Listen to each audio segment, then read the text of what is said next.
Unboxing right now. Gilmore's producing.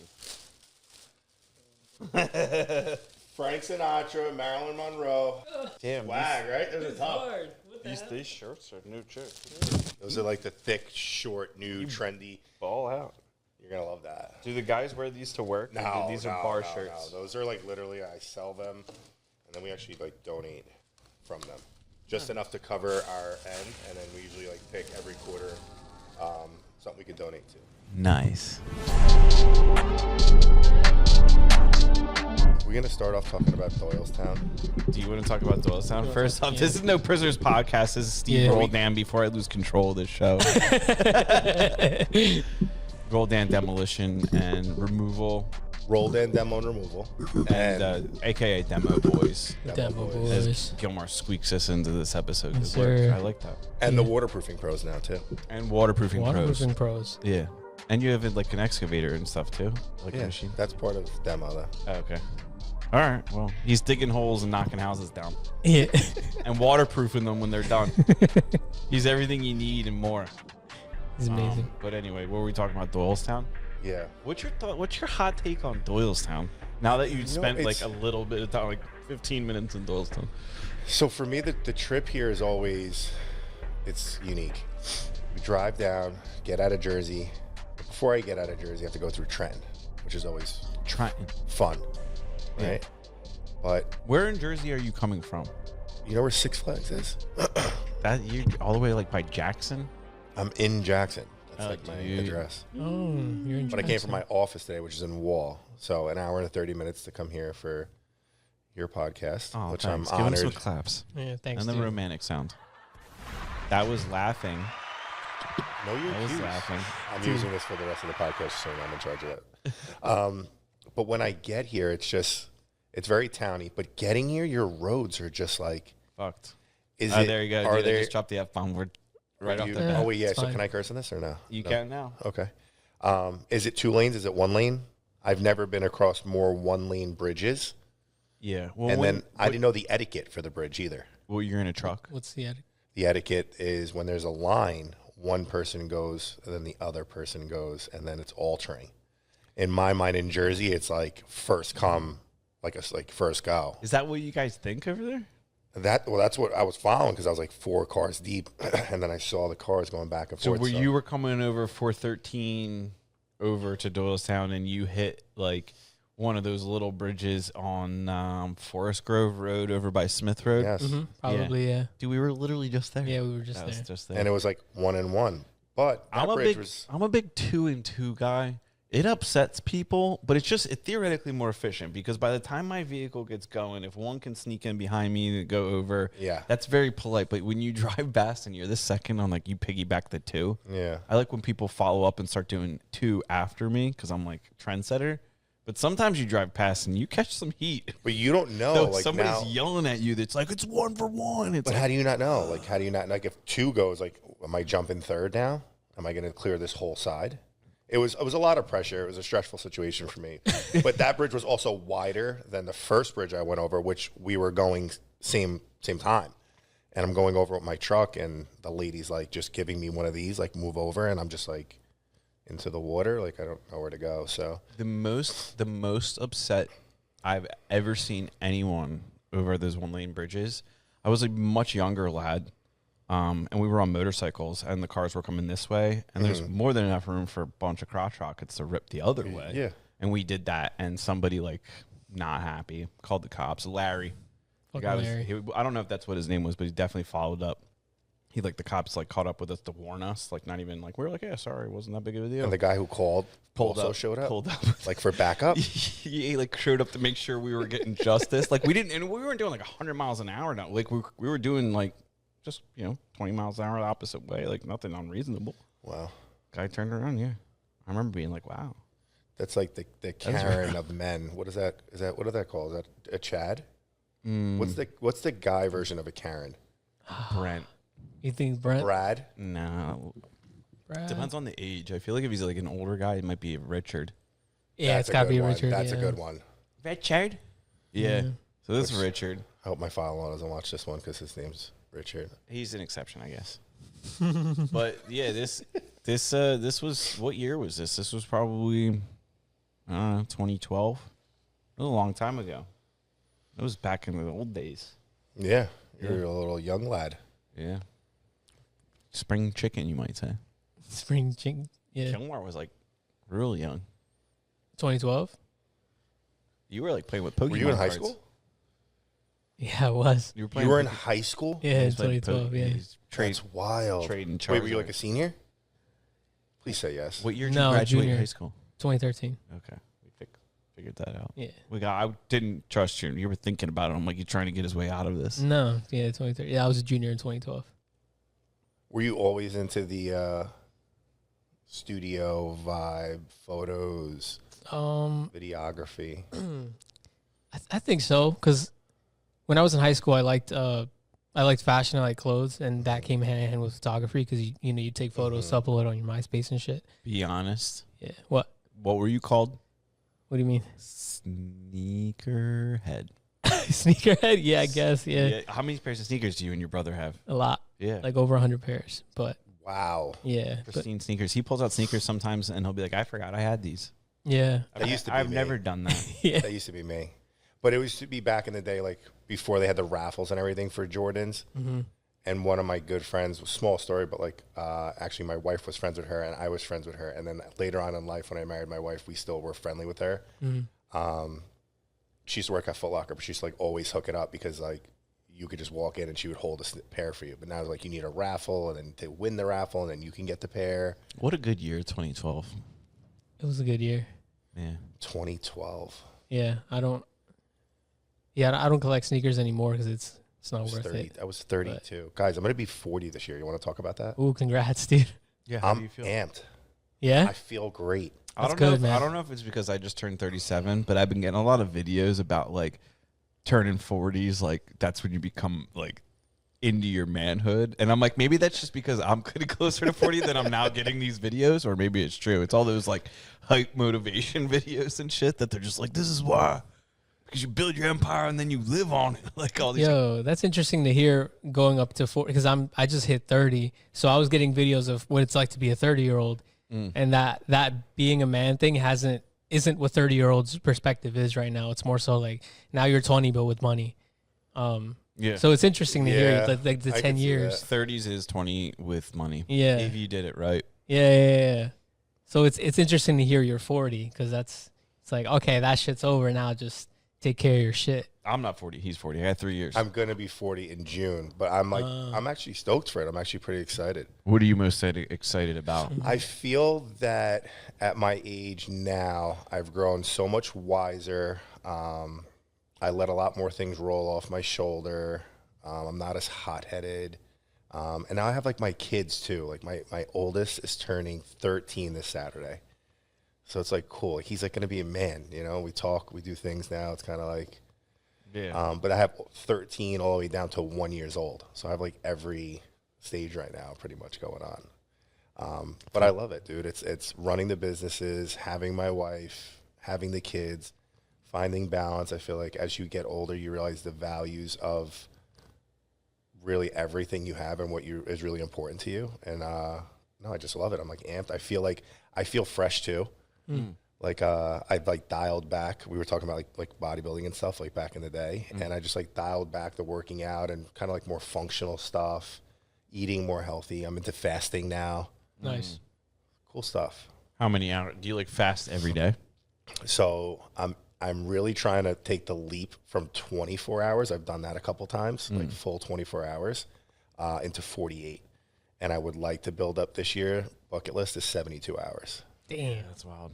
Yeah. Dana White did like the 1 week one, and he saw like these phenomenal results. Yeah. I guess the theory is obviously not a scientist, so anybody that listens to this, take it for what it is. But the theory is that like you starve your body, and then your body kind of is like forced to regenerate certain tissues that it's forced to just kind of burn off. Yep. Yeah. And just releases so many different proteins and like, doesn't allow viruses to replicate with each other because it's just your metabolism is kind of crazy. And then whatever you put in your body first, the amount of nutrients that it pulls from that is crazy. So usually like when I break a fast, I'll do like some crazy steak. and like a lot of it. But then like you kind of get full quick too after you think like, oh, I'm starving. I'm going to eat like 48 ounces and 12 You just ounces. go full liver king on it. Just, Pretty much. But now I'm like into like these pills too. I do like these heart and soil pills. And I do like these perfect aminos, like little things just to like I thought he was stay healthy. He's gonna be like, I've been taking gas station gorilla or something like that. Be like, oh yeah, Steve. Yeah, honey packs. Yeah, be like, let me check your blood. Take his pulse real quick. Through the roof. He's like, ah. My blood pressure's through the roof right now, but we're all good.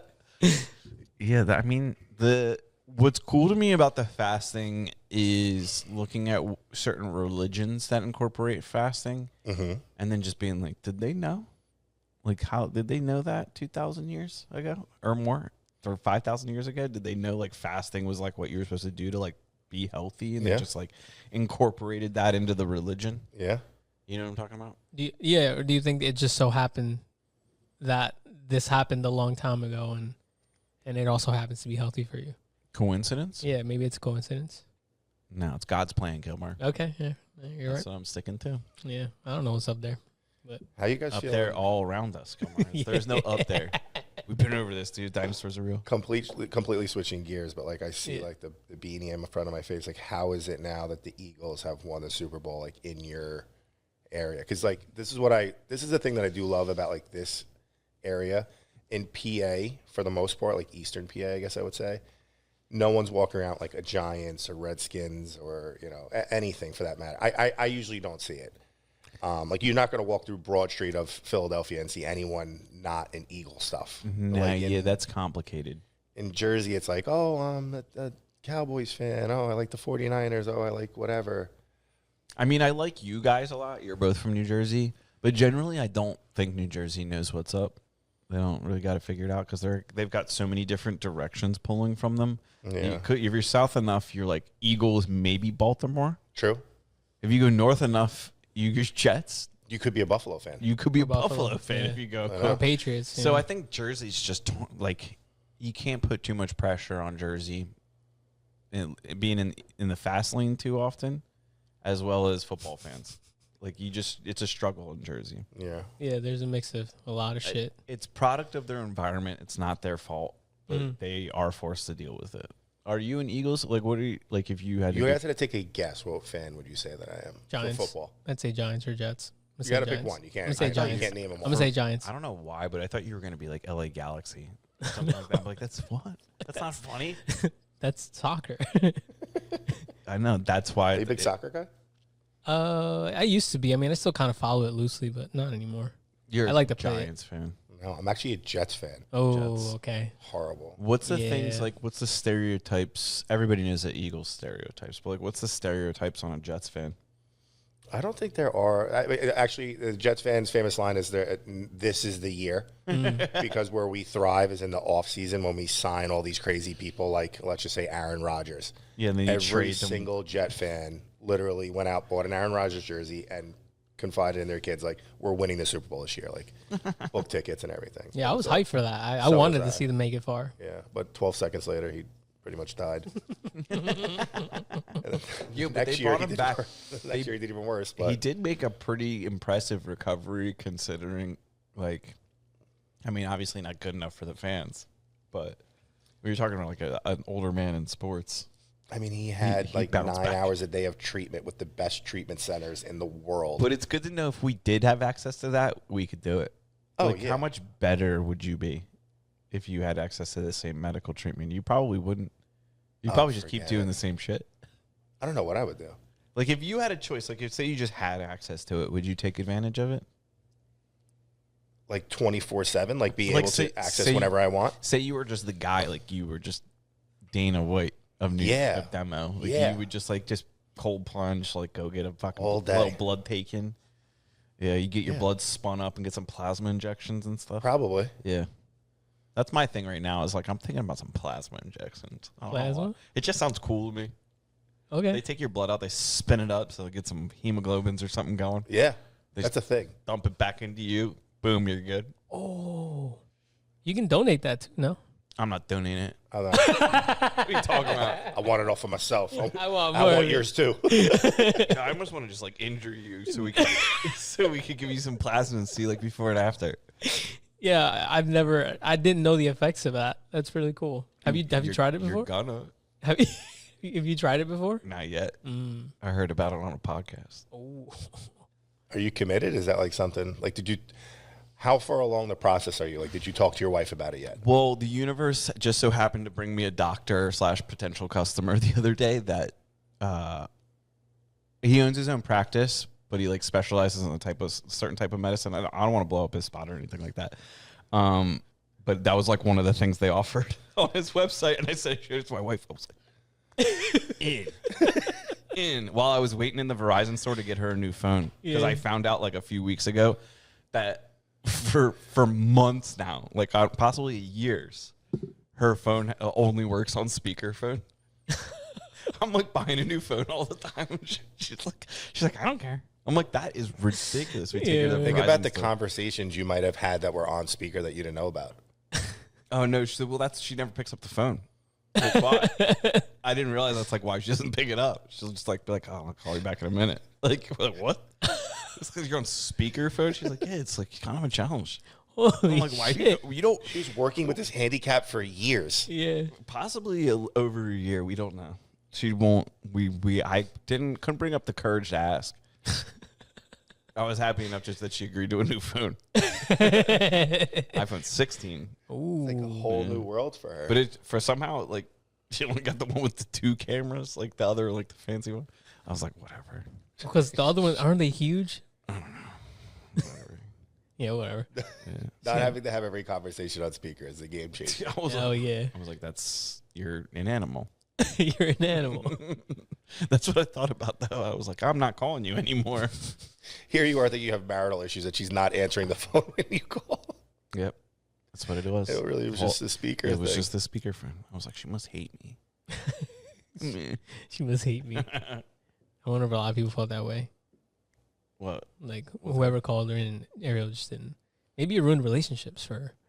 You're going to save the day, dude. I think of myself as a cell phone hero. You are a cell phone hero. You should write a story and send it to Verizon. Yeah. I feel like you guys could be in a commercial. There'd be a lot of pressure. Right, America's largest network. Oof. That is a lot of That pressure. weight, Actually- that weight on your shoulders. I use T-Mobile. Yeah, big T-Mobile guy. I hate going to the store for anything like that. But like when we were walking up to the store, this guy was like returning his cable box, and it was like kind of a rush to the doors. But he went to like the bank, and his wife was in a CRV, and mind you, it was like on Sunday when it was like downpouring, right? And his wife yells out the window. I want to say his name was like Ted or something like that. She's like, Ted, the Verizon store. And me and Ariel are walking in, and I'm like, that poor guy. He walked in, pouring rain, where he saw like there was like somebody already being helped. Dead store, just us in front of him, and he was just like, ugh. Just left. He left. Yeah, he didn't wait. I was like, you know what? Sometimes this isn't so bad. I shouldn't have hated on the Verizon store so much. And then like an hour and a half later, I was back to fuck this place, burn this place down. You have to listen. If you're going to go to a cell phone store, you got to be committed. I took That the is sales a call. Saturday afternoon. I was taking sales calls on a Sunday because I was in the store. I was like, I've got to do something here. Yeah, dude. It's like the diet dealership. It's kind of like a dealership, but not really. It's like you're there for too long. They try to sell you shit you don't need. Yeah, an hour and a half later, you hate it again. At the end of it, you're just yesing everyone to death. Like, Yeah. if yes is faster to get me out of here, yes, I'll take 7 more phones. Yeah. Just hand them out to people. That's why I just do that shit online now. If I ever upgrade a phone, I just get it online. They ship it to me and ship the other one. Easy. It's the way to go, bro. You usually get hit over the head with the cases. That's where they, because the case is like, the iPhone that I got was $99, but the case is $129. Yeah, cases in the cell phone store are inflated. They are. Literally, like I pulled it up, but you need a case right then. You don't. What are you gonna do? You don't dare go out of the store without a case on the phone. They've got you by the balls. You know the cases are expensive when it's financed through the whole contract. Yeah. Do you want an OtterBox? Yes. Yeah, the guy, I was like, I'll just pay for it now. The phone, like the phone, everything. No, you and he's can't. like, yeah, you got to carry like some sort of balance. So we're gonna pay off. And he's like doing the math on his phone. Mind you, the guy's got like Yeezys on. Like, what is going on here? This guy's got like $1,000 pair of sneakers on. Does a calculation, looks like looks like $976. Sound right? I'm like, I don't know. You told me I just can't pay for the whole thing. That sounds like the whole thing. They don't like that. They left $36 on the phone so we could carry over to the next month. Holy shit. For why? So they get I guess the company probably gets penalized by like the finance company or whatever. The back end points. Yeah, you know how that works? A little bit. Not for cell phones. Yeah, but do you think that they probably negotiate with a finance company to like hold the Oh, assets? 100%. And then that company's like counting on you to finance the phone? Yeah, they're probably accounting on too for like billables, right? So they probably want to continuously have the bill, and then they're increasing that monthly stream because now you're paying it over a long period of time rather than just getting those big chunks. It's more like dependable, so they could probably So they could probably borrow against it like a lease. probably. We should start a cell phone company. That's fucking interesting. I think we'd kill it. We have your wife as a spokesperson. Yeah. That's talking about speakerphone. She wouldn't be. Yeah, she. Our phones don't have an option to not be on speaker. And let me explain my story. Yeah. She walks down the street with the Rambo. It's like transparency. It's healthier relationships. Hide nothing from nobody. It's the nothing from nobody phone or the plan. Phone plan. Nothing from nobody. T-Mobile. Yeah. Just Steve in a suit, just dancing Yeah, dude. on speaker with that song in the background. Yeah. Oh, Man of the Year? Yeah, Schoolboy Q? He's Schoolboy Q's probably not. I don't know that he's done anything too big, so he'd probably be cheap for the song. We'd probably buy the royalties for that pretty cheap. No, I don't know. His last album went pretty crazy. Call-ups did it. Yeah, I it didn't did. hear it. Oh, you did it? I'm crazy. Okay. I'll send it to you. Yeah, It's a great album. Doyle Sound didn't hear it. Yeah, those time maybe didn't hear You it. also got to send it to me with that other girl's podcast. Yeah, with the other girls podcast. That got Dude, flagged. you got some homework, dude. I got homework here. Gilmore's out there listening to alt-right podcasts. Listening to what? Alt-right, 'cause like Nazi podcasts. There was this girl that went viral because she was reacting to Kendrick Lamar's performance for halftime. And there's this part when he's like, "Yeah, I'm on him tough," then like on the "Not Like Us" part of the song. Rap it for us? No, that's anyway. So she was like, "Oh yeah, you're a tough," and she said the N word. And this is a white girl, right? So it went viral. People were like, "Oh, white girl saying the N word," blah blah. So then I saw comments and people were leaving these terrible comments. I'm like, damn, what did she do so bad? I mean, obviously, don't say the N word, but other than that, like they, talking to her, like they wanted to kill her or some shit. So I went to her. I found her profile, and she has a podcast that got taken off of YouTube and put on Rumble. So I'm like, all right, if that's on Rumble, it must be something crazy because that's where people usually go to upload crazy shit. Our podcast goes on Rumble too sometimes. Yeah, probably. Yeah, probably should. That just sounds like a tough website, Rumble. I like it. Yeah. So what happened? You viewed this? Yeah. So I was like, let me see what she's about. You know. Just out of curiosity, how long was the video? So it was an hour and 20. And you watched the whole thing? I watched 40 minutes of it. Okay. Because after that, I'm like, she's gonna keep saying the same shit over and over. It's whatever. Yeah, it's just strong. Yeah, I was like, I want to see what these people got to say. You know, why are y'all so different or so weird or whatever? Yeah, it was terrible. She was just basically being a Nazi the whole time. So I was like, oh, this is interesting. But you know, I feel like maybe sometimes people need to see that just to be like, oh shit, that's what's going on over there. I don't know. Do you think there's a verb for Nazi, like the act of being a Nazi, like activities? Nazi activities? Yeah, like when you're doing Nazi stuff, like what do you call that? Nazian? Nazicity? I don't know. No. Naziing, I don't think. Something to think about. I feel like this whole podcast is going to get flagged now for this conversation. Because we said the N-word. Yeah, because of Schoolboy Q in the beginning. Yeah. It's technically all his fault. We got the rights for free for this now. Yeah. That's fine. No, that's... Wait, so tell me more about the merch. What do you think about the Roldan merch? I think Demo Boys merch. I think it's sick, man. I think the fabric is what sets it apart. She's got a neck tat. She's got the Demo Boys neck tat. Yeah, that's crazy. So this one, I think your logo just overall just slaps. Like, it's so sick, just simple, but like the little skull with the hard hat in the bottom really gets me. Shout out to my sister-in-law Sarah, she made it. But the one that you have with the Frank Sinatra is like near and dear to my heart, and I love it because I did it my way, is like my theme song. And it was extra work for you guys to get just the blue put Exactly, the in. You did, gold like chain. the little extra, like this little. But like if even like people look, don't know- look at the chain, peep the chain, and then look at this chain. Oh, Like the it's a little detail. extra Like that's just me. And then the demo boys, like traditionally with the Frank Sinatra mugshot, has all Bergen County stuff, which is a county in Jersey. But that one actually has, it says the demo boys, but then it has my grandma who passed away, her birthday, and then my birthday underneath. Because she was like my #1 supporter. Oh damn, man. That's So awesome. it's like, I love that one. And then I'm just a big Marilyn Monroe fan, which I thought is just that tough. That shirt's just tough. Yeah, who doesn't like her? Yeah, who doesn't? Right? JFK's wife, that's who. Yeah, it's true. I just thought of the first person that came to mind. There's probably somebody else. I mean, that is the one girl that wouldn't like her. Mm-hmm. That's what's up. Happy birthday. What makes you do, like, do you just like being creative and just like putting extra shit to create the vibe? Or what is the real, like, what are all the reasons behind like going the extra work to make print shirts as a demo company?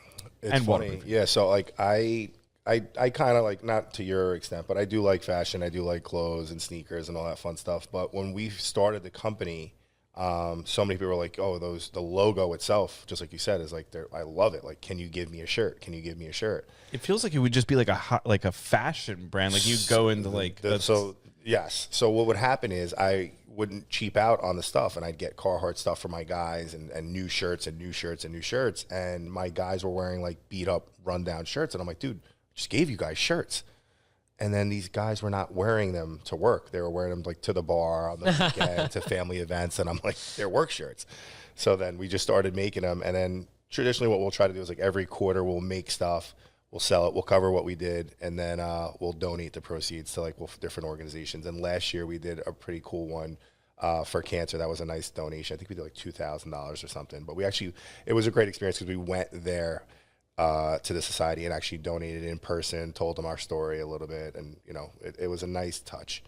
But yeah, I don't know, I enjoy it. It's something extra to do when I have time to work on stuff, which you don't have, but which I don't have. you obviously make the time, and it looks worthwhile. Like you don't mess around. Yeah, and plus, I'm not gonna lie, like especially with that one, it says my last name. When I see people like and they enjoy it and they wear it, like it's it's cool to see.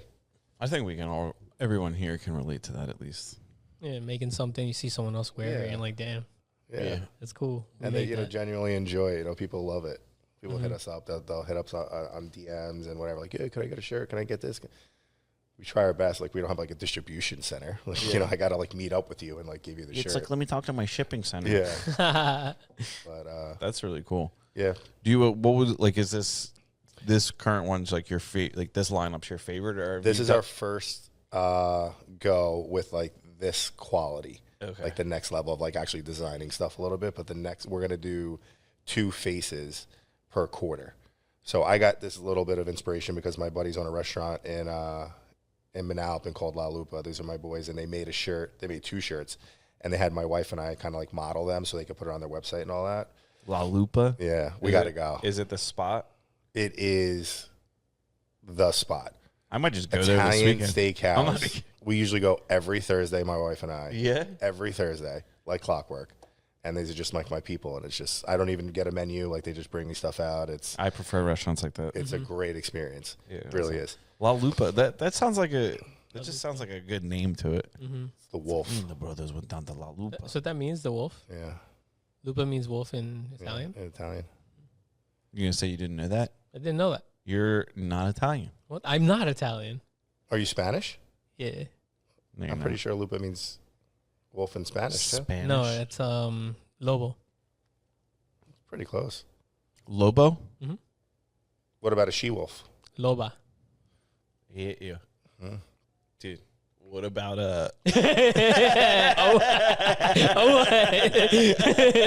Ask me. That's cool. Wait, so you La fluent in Lobex? Spanish? Yeah. All right, so this is my new thing, too. I'm learning Spanish this year. for you and I? Speaking Spanish is a game changer, Speaking Spanish is more important than speaking English. especially in your business Yeah.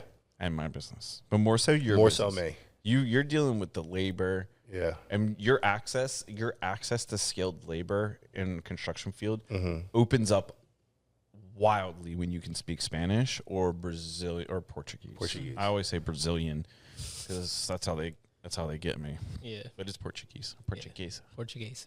But yeah, that's my new thing. I haven't really What are you gotten using? to the milestone What are you that using? I wanted to do. So I'm in between worlds right now. I'm using Duolingo. All right, we're gonna be friends on Duolingo later. Are you on it? Yeah, I mean, I'm not very consistent lately, but now I will be. Oh, So I'm on I it too. want to find one that I can do while I'm driving.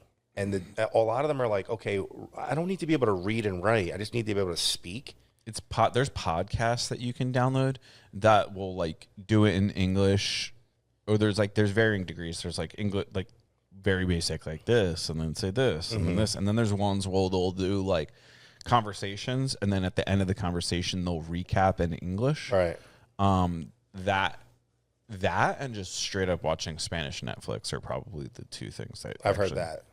And But Spanish for me, music. like I'm driving and like I'm on Duolingo and like, you know, whatever it is. And then it's like, okay, write it. And I'm like, I'm driving. Like, and that's my other thing. I try not to You like, should text just and email and drive, just but like crash the truck and then sue them.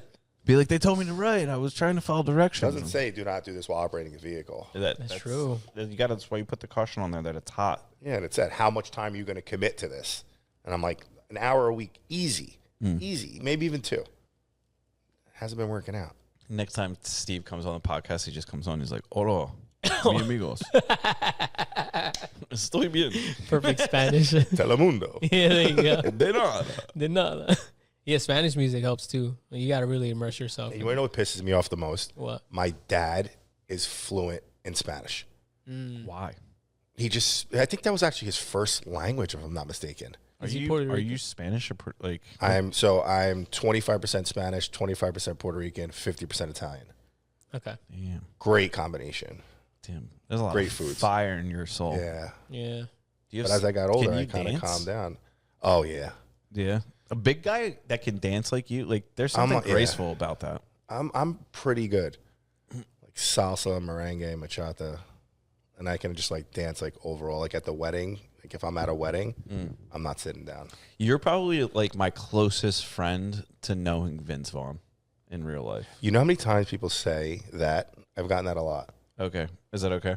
No, I don't care. Yeah, I've gotten it's Vince Vaughn a compliment. lot. It's People a are like, compliment. do people say you look like The Rock or Vin Diesel? No, I get Vince Vaughn a lot. Yeah, I Vince get Vaughn. Vince Vaughn. The 'Cause, vibe. like Not necessarily the look. tall, like he's just got the vibe. Like he's got the Oh. swag. Yeah. Like, you picture him in Wedding Crashers. that's whatever. like yeah. Wedding Crashers too. Steve, Yeah. Yeah, the vibes there. Yeah, you're right. I thought you were saying don't looks. just agree with I was me. like, I mean, you can have your own looks. opinion. I was like, Don't looks. just- Nah. What are you talking about? What Vince Vaughn are you talking about? But okay.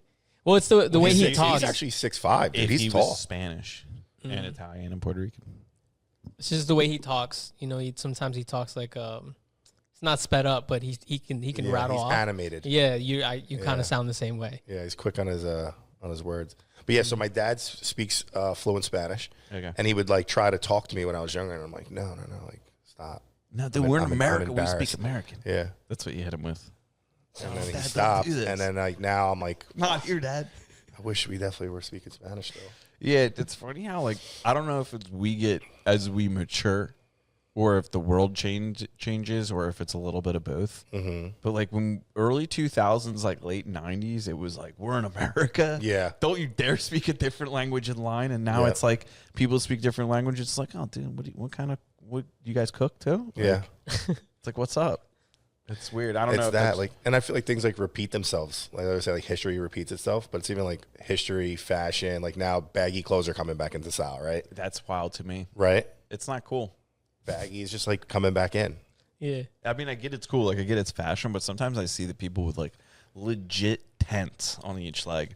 I'm like, what are we doing? I thought it was cool in the 90s, like when I was wearing it, like baggy Tommy Hilfiger jeans and all that stuff. But like now when I see people wearing baggy clothes, it irks me. Like that was when I was a kid. You can't do that. It's true. It's like even my kid now, like he's 13 and I'm just like, no, go change. Dude, yeah, done. Yeah, I do like my dad would like just fucking rip your like pull on your pockets and stuff. There'd be so much extra fabric that Yeah. he would just fucking rip you around. He's like, dude, what are you doing? I'd be like, all right, pants are falling down. I'm helping you out. Yeah. Grandparents would hit you with something like real wisecracker. Yeah. Yeah. And now I'm like, and Room for two in those things? yeah, stuff like that. Yeah, my grandfather, dude. I remember when I got my black belt when I was like a teenager, like a 12-year-old black belt. You know what I'm saying? Like Yeah. when we were all doing karate as kids, and they're just like, yeah, I got a black belt. That happened to me. My grandfather goes, I got a black belt. He just like fucking holds his. Shows his. I was like, bro, don't disrespect me. I will chop you. Like, do you not understand? I break boards now. Like, which, 3/4 inch ply. but now that like obviously like I do know how to fight. And it's like karate is the biggest joke. It was the biggest scam ever sold to kids. Yeah. Still is being perpetrated. Yep. Yeah. Do you have to like pay for the testing too for your Oh belts? yeah. I mean, my parents did. My mom did. Yeah. You want your kid to move up a level? Pay for him to test. Yeah. And then we'll give him a stripe or a belt. Yeah. Dude, That's like the difference in jiu-jitsu. Like that's what I love. the biggest like angle I ran on the whole black belt, because I was like 6th grade. Mm-hmm. I was like, if I get a black belt, like I need a samurai sword. So I get my dad. So my dad. Wait, that's what clicked in your mind. Yeah, dude. I was like, if I get the black belt, I'll be able to convince one of my parents to give me a samurai sword, because I'll have demonstrated the responsibility. And a warrior needs a blade. Like, so we would go to New Hope occasionally, and there used to be like this sword store above like the Indian shop, which now the Indian shop used to be able to go up there to be like battle axes. A dude dressed up like he's at Renaissance Fair. Yeah, and there was this one sword up there. I still have it, dude. Told my dad one day, I was like, dude, if I get my black belt, you get me that sword. And my dad, like, we didn't really see him that much, and he was like one of those dudes. Like, he was a business guy. He was like, incentives, outcomes. Makes sense to me. Makes sense to me. Responsibility has nothing to do with it. Totally got this fucking black belt like as fast as I could. Like locked out. There was a written component. Damn, dude. Oh. It was like harder than like the PSSAs. I like locked in, got this sword. Literally was just like handed down behind to me. Dude, yeah. You still have it? Still have it, yeah. Do you? Yeah, You still gotta have bring it that to the shit. next job. Yeah, dude. I just picture I'm just Andrew, gonna keep it in my this truck. smaller child, still with the beard, just like Getting a black belt. doing karate. Dude, that'd be wild. When he got the samurai sword, like I just would be like a fly on the wall to witness that. Dude, yeah, it was just like. Because then I picture him now also walking through New Hope with this new samurai sword, no, and it's yeah. kind of like. Somebody went and got the sword and like gave it to me at, like when I got my black belt. My dad like had it in the trunk. Oh, In I was like like, the farmer's market in Newtown, like just, here it is. I'm like, fuck yeah, I am sound. complete. What the I hell? literally was like, I thought I had it all for like a few days, and then I was like, oh, I can't even kill anybody with this. Why did I want this sword? It just sits here in my bedroom. Like, can't even hit a tree with it. I'm afraid to get it dirty. Like, so much responsibility. Did you ever chop anything with it? Not that one, no. You But definitely Not were. that one. We did go to Rice's and buy some bamboo samurai swords later that were in like bamboo things as the swords we were gonna hit stuff with, because we were convinced like we shouldn't do it to this. This is an artifact. You definitely were in your room at one point, full gi and belt, and did like a live demonstration, like in your room, solo with the sword. with the sword. My room was not that big. It would have definitely caught the wall or something like that. I just like get my sword stuck in the door. And just like my mom's gonna find out. She's like, how this cuck get in the door? I'm just thinking of Step Brothers right now, where they have Randy Jackson signing the sword. Yeah. Oh no joke. I did give it a couple. Yeah, you have to, bro. Yeah. Should've Yeah, proven the it. sound. But like I would do, just pull it out a little Yeah. bit. Make sure See it's still good to reflection. go. See reflection. Put it Sharp. back. Yeah, dude, and it's like Damascus steel. Like this thing is no joke. I'll show you a picture of it. Holy shit. Yeah, Yeah, you should keep it in the car. you just keep it on me. Keep that fang on me. Yeah, dog. You never know. Might have to chop somebody down. Get the You opportunity. never know. Yeah, you never know, bro. You gotta stay Yeah. ready. Yeah, when some dude from Jersey who's Doylestown, confused about which man. football team he reps, Yeah. just gotta hack him up. Like the Jets. Doylestown local business owner chops off. Jets, maybe a Giants fan died today. Doylestown. Where Bradley Cooper lives, that's what they would do. Wait, Bradley Cooper lives here You Yeah. didn't know this? It's literally all. It's like literally all Facebook talks about. in Doylestown. No, I would not consider it Doylestown. I would consider it New Hope. Really? There's a lot of people around Yeah, here. a lot I'm of not people going to around start here. blowing names up because that would not be good for any of us here. But there's like a bunch of like people that low key live in this area because we're like kind of close to New York. Bucks County's lit. Like the rules here are kind of chill. Like, Yeah. there's not a whole lot of like it's not New Jersey. taxes are way different. We're like, you chill on the taxes. You can go to LA, you go to New York. Crushed in taxes. And we're in Ocean County, which as soon as you hop over to like Monmouth County and north, it's just like. Would you ever move up this way? Down or over this way? Most likely it would be. Or, I mean, we'd are be we over? Yeah, I guess we're over this way. Yeah, we're over. Yonder? No. Oh, that was okay. It's like a firm. You didn't give it any thought. No. I was trying to make it sound sad. It sounds sad. He's so disappointed that he said no. Yeah, you haven't even seen the restaurant. I just want him to come up here and demo. No, it's too far. Like, I don't. Well, that's why you would move here. Instead of making this trip. I would say for me, like, I would really like to live in, like, probably, like, New Egypt, which is further south, but not quite where you guys are. But just because it's more land. And when I first moved here from New York, I was like, oh, my God, I hate Jersey. There's, like, nothing going on. And now, like, I could never even think about moving back to, like, a New York area. Do you have chickens? No, but I'm close. Okay. All right. Yeah, I was like. Especially now at the price of eggs, it's just like. Yeah, dude, we go through a dozen eggs on a Saturday morning. Like, if my wife makes breakfast, it's usually between 12 and 18 eggs. Well, you got 4 kids and you two. Yeah. And Chewy, my dog, will eat 2 eggs too for breakfast. So it's like. What kind of dog is Chewy? German Shepherd. Are you a big German Shepherd guy? No. There's loyalists within the German community. I'm not. First the Nazis, now this, but. The Nazis just are. They just exist. But like if she throws down, that's what we have to do. Because, 13-year-old boy, my daughter, and then Rocco's 5. He'll punish like 2 eggs, and then the baby actually eats 1 by himself. It's crazy. Is he a big baby? Yeah. I picture you having like big kids. Yeah. Like lifting the table up when yeah. They're like oddly big. Yeah. So Steven was 10'1" when he was born. Olivia was 9'5". Rocco was 9 and change, and Lorenzo was 7'11". He was the smallest. Or sorry, he was 7'11" or 7'13", I forget. Can you not be Italian and name your kid Lorenzo? Because I'm feeling that name. That's a cool name. I love it. We call him Renz, but his middle name's Cash because I'm a big Johnny Cash fan. All right. You're a big culture guy. Yeah. Yeah. Yeah. So Rocco's first name is actually Dominic, and we call him Rocco because Rocco's his middle name. But for the first year of his life, he did not reply to Dominic. And then one day he just like did something stupid, and I yelled Rocco, and he like turned around and was like, "What's up?" So we just call him Rocco. Like if I were to call him right now, say, "What's your name?" Tell everybody what your name is. It's like Rocco. We have to like tell the school just so you know, like he's not ignoring you. Call him Rocco. Don't call him Dominic. And then we have Olivia Rose, and then Steven Jr. I know that struggle. Andrew's my middle name, so you gotta like tell everybody the first day of class. Dude. Andrew's not your first name? No. What a hoax. Yeah, it's a real inside job. Wait, hold on. I'm not gonna say it. It's a proper name. It's very proper. I have like a strong English name. Yeah, it's a name of kings, dude. Charles.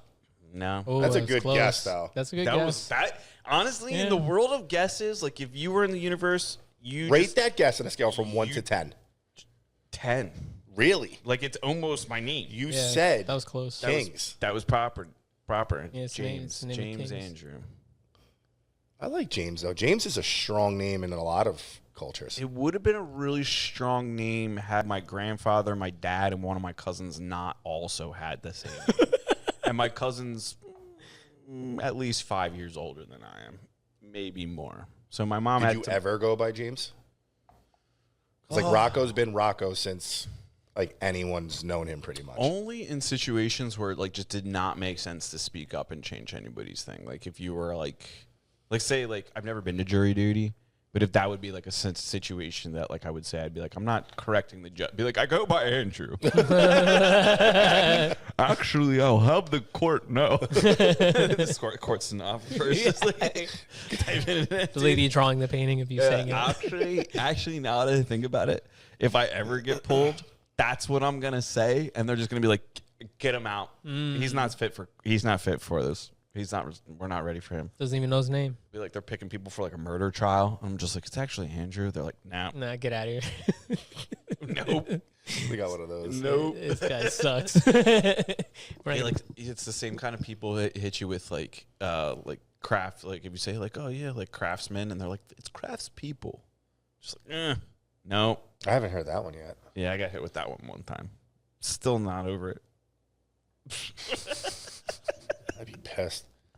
That little things like that. No, I was just trying to think of something that, like, I don't even remember who said that to me, but that was one of those times where I was just like, interesting. Can we just change the? Can you just change the language? Mm-hmm. Dog, Gulf of America, dog. You could just change shit. That's Did geography. you see the Jersey one? What was it? Not Delaware River, New Jersey River. Yeah. That actually was pretty funny. Yeah.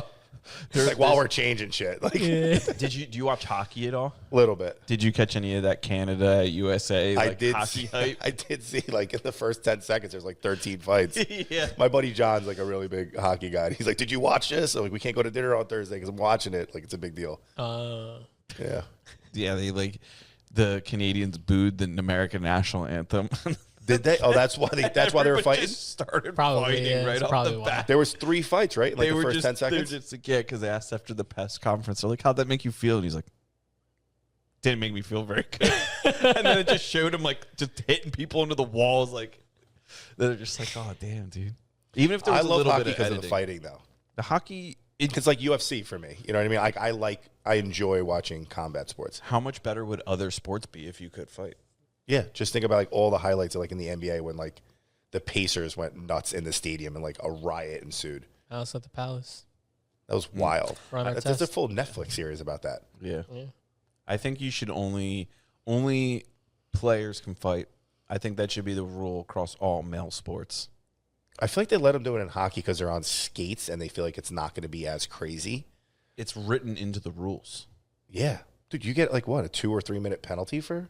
Well, it's probably quicker. It's probably quicker to like, solve for things. like literally just fighting. And the refs literally know the deal. I was watching actually what you just said with like the Canada and USA thing. Like they dropped their stuff and the refs literally just like cleaning up the area so that they can have a safer fight.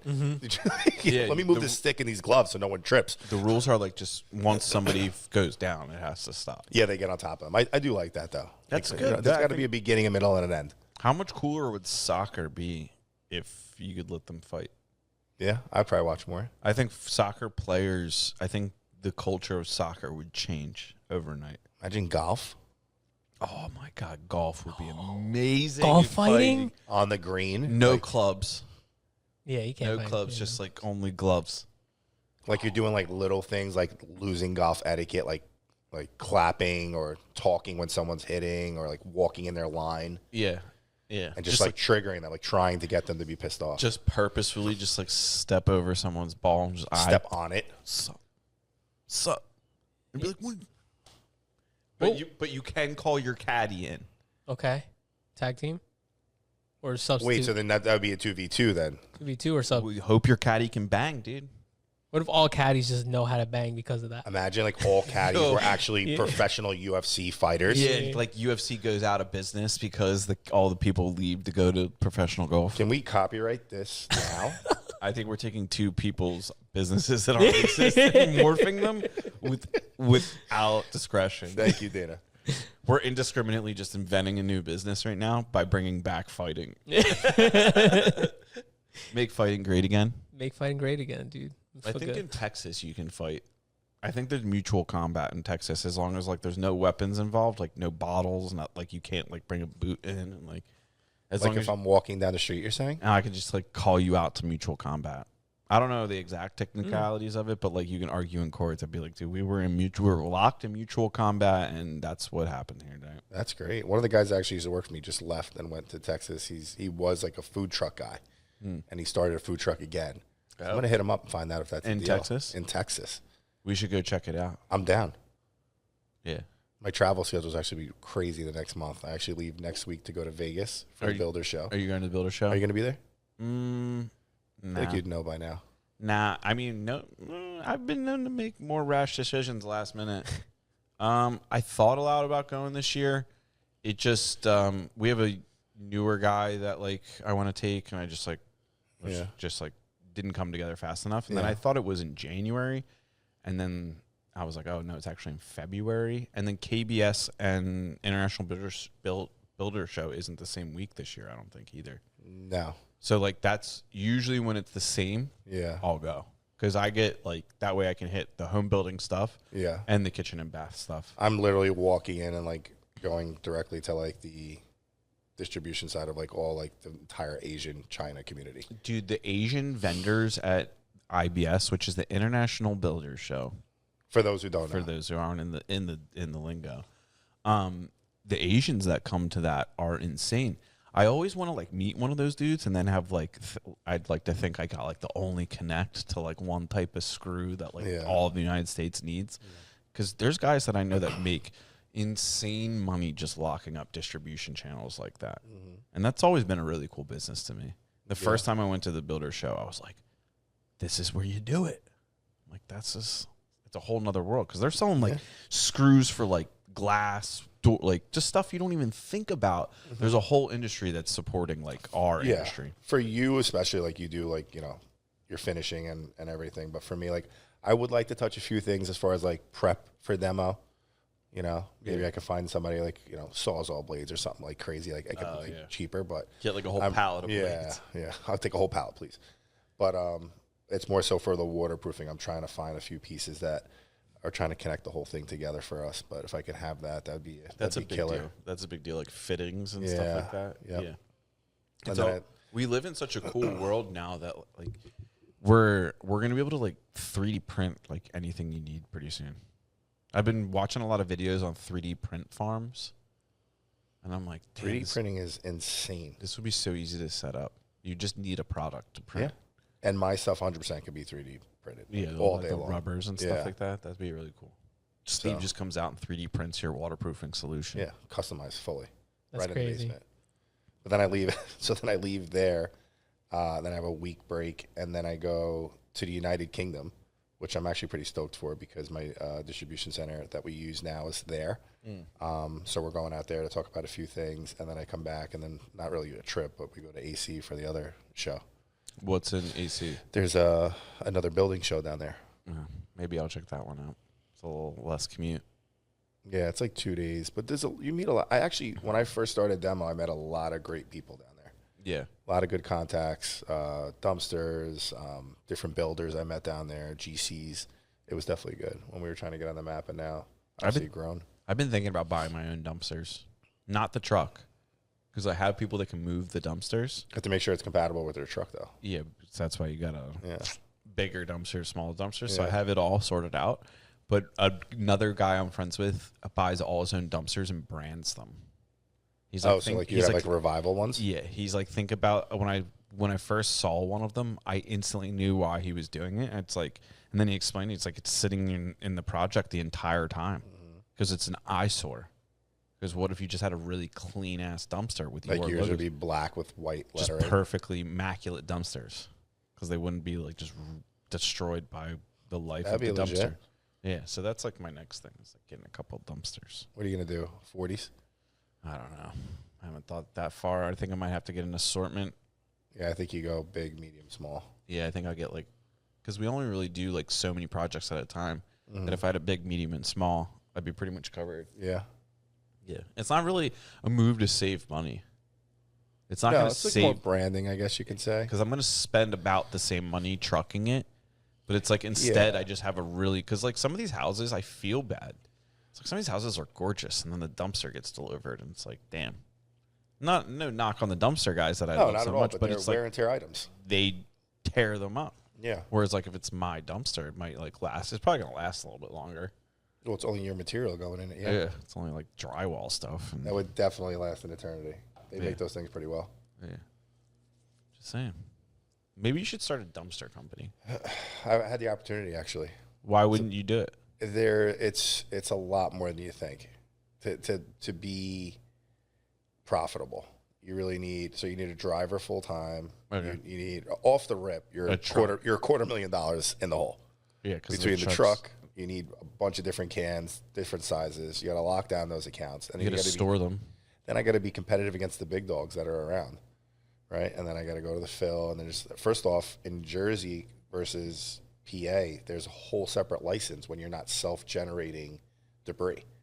It's like a full background check between the state troopers and the government and all this stuff. It's like a full background check. What are they worried about? I don't know. Hiding bodies. Stealing trash. I think probably. Like it probably I don't think bodies it's so and shit. like, you know, the karting business is so associated with the guys. Italian guys. Interesting. So I think they really do a lot of background check on it. But yeah, it's a lengthy process. Probably takes between 18 months and 2 years to get the license. Damn. Yeah, wasn't Tony Soprano in like waste removal in the show? Waste management. Waste man. My I'm in dad's waste in- management. My dad's in garbage. Yeah. Environmental cleanup. Yeah. Great show, by the way. Yeah, amazing Sopranos. show. I love The Sopranos. Classic shout out. Yeah. shout So out to Sopranos. next round of shirts is supposed to be Johnny Cash and Tony Soprano on the show. Oh yeah, I want one. I need the Tony. I'm not even supposed to say that because it's like soon to be coming, but yeah, I Dude. can't hold it. Revealed here. Yeah, revealed here. I will. I You heard will it here buy. first. I will buy them, dude. Yeah, My brother loves The Sopranos. I'd give him one. yeah. Yeah. So How it's much a do you Tony. how much do you like get for a shirt like this? It cost us, I think, like $20 ish per shirt to make because we're not ordering. We order 25 of each one, so we're not doing like crazy amounts. But, 25 per size, or you get 5 XLs, 5 larges, 5 mediums. pretty much. Limited run. But Very limited. again, but it's actually pretty cool because people are like, oh, I gotta get, and they actually genuinely want them, which for me is kind of crazy. It's like, again, we're a demo company. It's not like any kind of crazy brand, but people love them, dude. They really do. People like, well, I'll see people like wearing them out, like my friends and stuff when I go out. Like that's like the shirt they pick to like, oh, we're gonna go to a restaurant, okay? I definitely sympathize with that, or like I can relate, and I think it's really cool when the people that work for you, like you create that streetwear type vibe where Yeah. it's just like it just enhances the culture. Yeah, It's like wearing team uniforms, like we're all in Yep. this, like we're Yep. all like. I used to say at our last construction company, I wanted everybody to look like the special forces of like. I wanted to be like, dude, I want us to look like we are a militant group, like we are the Black Panthers of construction. Like we're I gonna know. run in and just build your house, just so militant. yeah. And I'll see everybody my just guys wears even. black jacket. Like Yeah. everybody looks so serious. And I'm like, this just looks good. I'll see my guys sometimes, like literally pants tucked into the boots. I'm like, I'll roll up to a side. I'm like, you guys look official right now. When everyone always says that about my guys, when they roll up to a job, they're like, your guys look like demo guys. Like even if they weren't wearing the demo, probably like you know what they're there for. You guys look like demo guys, like how demo guys you want them to look. Yeah, I guess. They don't look like they're on meth. Like some Yeah. people might listen to this and be like, I heard a demo guy once. He showed up for 4 hours a day and then went and did drugs. Yeah. Like, it's not, your guys are like professional demo guys, which I didn't know. That's why it's been such a like kind of a blessing to have met you, or Instagram delivered you to me, because it really solved a large problem we were having. Like having a reliable demo not near Philadelphia is a problem. Yeah, that was the biggest thing, and that's why we were catering to contractors, because a lot of contractors, they don't want to have their skilled guys. Not saying my guys aren't skilled, but we're doing demo, right? They don't want to have their carpenters that they're paying carpentry rate to, or electricians or whoever, demoing.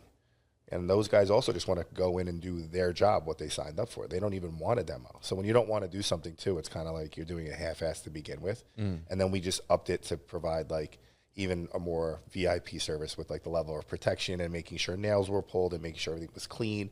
We get it all the time. People are like, oh my God, I can't believe you demoed. We'll go down to a basement. People are like, this looks great. Like, it just terrorized your house and it's completely gutted. It looks great. But, we get a lot of good feedback, and that's why we keep getting hired and we're consistent. And, again, we're not just stopping at a 7-Eleven on the way and just grabbing guys and going. Like, these are guys that I trust. So it's been good. I think what we were getting a lot of, like, especially in the wintertime, it would end up being people that were landscaping, that were like out of season. Yes. So they really didn't want to be there. Yeah. Then like we would get people that like, definitely when we were doing a lot of work in Philly, a lot of people on drugs. Like you'd show up and be like, that guy's got to leave now. Like, Yeah. he's him, and him, gone. Right. And you had to, but like back then, I guess I thought it was just what I had to deal with. It was the nature of the beast. It's like if the job wasn't big enough, we couldn't get a big demo contractor. Right. And then we had to like piece it together with like using carpenters or, out of season landscaping guys. Like, and then we've dealt with a couple different demo companies. A buddy of mine owns a pretty large demo company, and then over the years started focusing on just taking buildings down. Yeah. So then we lost that. But like we had a couple companies that would support us, but when we worked with you last year, it's like, damn, this is the way it should go. Yeah. And it's that way it nice was even just- too, like to work with somebody like you and other contractors that kind of do the same thing where it's organized. There's plans. You know, we know what the phases are. We know exactly what's being demoed, when, what's the time frame, you know, and it's run professionally. You know, and there's other contractors we literally, I don't say we fired them, but we just said, listen, this isn't something that is going to work for us. It's not really what we're looking for. And thank God we're to the point now where we can kind of pick and choose, because we used to literally do anything. I remember one of the first shops we did, someone called us like, hey, can you take this diving board out? And I was like, yeah. And they're like, how much? I'm like, $200. They're like, really? I thought like, fuck that. Did I go too high? They're like, that's it? And I'm like, yeah, we have a hole in the day and we can fill it. Hopefully that guy's listening, but should have charged you more. But yeah, we like everything. But now we kind of pick and choose what we want. And, you know, to that, like, you know, scaling your company, right? People are like, what's the next step? For demo, it's kind of like, you know, there's different profits and different jobs. But in order to get to kind of scale it to the next level, it has to be more machine work, more bigger. And that's like your buddy, you know, taking down buildings and all that fun stuff, or even doing interior demo on those size buildings, which are usually like union size jobs. Yeah. So that's what they run into a lot. Like he'll be like, prevailing wage. We're taking this part out. Some labor union halls like providing labor for this. Like, Right. It just seems like a whole nother beast. Yeah. And then they have to keep like a sprinkler on the bill or like a fire hose on the building the entire time, or they get yelled at. Like, and the fire hose doesn't even do anything. It just got to be pointing at the dust to make it like okay. Yeah. Just kind of weird. Yeah, those are like gross. the little ins and outs and like tricks of that. But I'll be honest with you, like we're growing at a very healthy rate. I'm very happy where we are. I'm very proud of this company and what we did in such a short period of time. Maybe we'll get there. But right now, you know, I'm very happy where we are. I want to kind of stay in that arena, keep building those relationships, because I don't want to do too much too fast. And I feel like that's when you lose that touch of what we have established, right? Which is like that VIP You guys reliability. are filling like a huge void right now in like my space with like builders and renovators and larger construction companies. Yep. Need people like you, especially in like Bucks County. There's not that many companies. And that's why we're trying to pump out more in this area. You Because guys like, are even you doing put the together spots- like the yeah. dinner and stuff. Yeah. I was like, that was like my aha moment. Like, oh shit, like we gotta like. Did you talk to Ryan? I got a hold of him. He was like deathly ill. I saw him. He never got back. I to me. saw him And I was yesterday. just kind of like, it was weird because at dinner we were really like we clicked. Yeah, so when you said that, I was like, huh. And then I hit him up to be like, I'm like, yo, blah, blah, blah. And then, like, you know, when you're busy during the day, like, you don't even think about it. And then 2 days went by. And I was like, wait a minute. I was like, Ryan didn't ever text me back. Like, Right. something's up. Right. So I texted the one guy that works for him. I was like, is Ryan on vacation or something like Mm-hmm. that? Because he usually goes skiing, like, for a couple of days with his buddies this time of year. He's like, no. He's, like, really sick. No shit. And I was like, and then when I saw him yesterday, he's like, yeah, dude. He's like, he goes, I've like never been that sick in my entire life. sucks. And then his kids got it, and then his wife. Oh, like, yeah, that's what So his happens. It runs- whole it runs through life, the like house. he's like, I was like, dude, you owe Steve, and he's like, oh my god, dude, It's all good. He's like, I'm like Yeah. weeks behind. Like he's like, I totally got it, and I was like, yeah. So I wanted to ask you if he hit you up because Yeah. he was like, oh fuck, But we ended up you clicking know, with Ryan is. with the other. I forget who the other guy was. I think it was the one guy who was sitting next to his Kyler. brother-in-law. Kyler. Yeah. Which I thought you like did a typo, and I'm like, it's Tyler. He definitely just didn't do that. But in one day, I met 2 Kylers. Yeah. I was like, this is such a bizarre name. It's a like real white kid name. And I was like, hey, Bucks. and I was like, very like, Kyler. He's like, yeah, what's up? I was like, all right, just making sure. it's not- Making with sure. headphones on. it's not T. And But, he was good, super responsive. I was happy. I couldn't have been happier. Like as far as the times, pickups, and everything. And the price was great too. Yeah, he's got great Actually, price. Kyler, I actually owe you a payment. I didn't forget about that. We just got it yesterday though.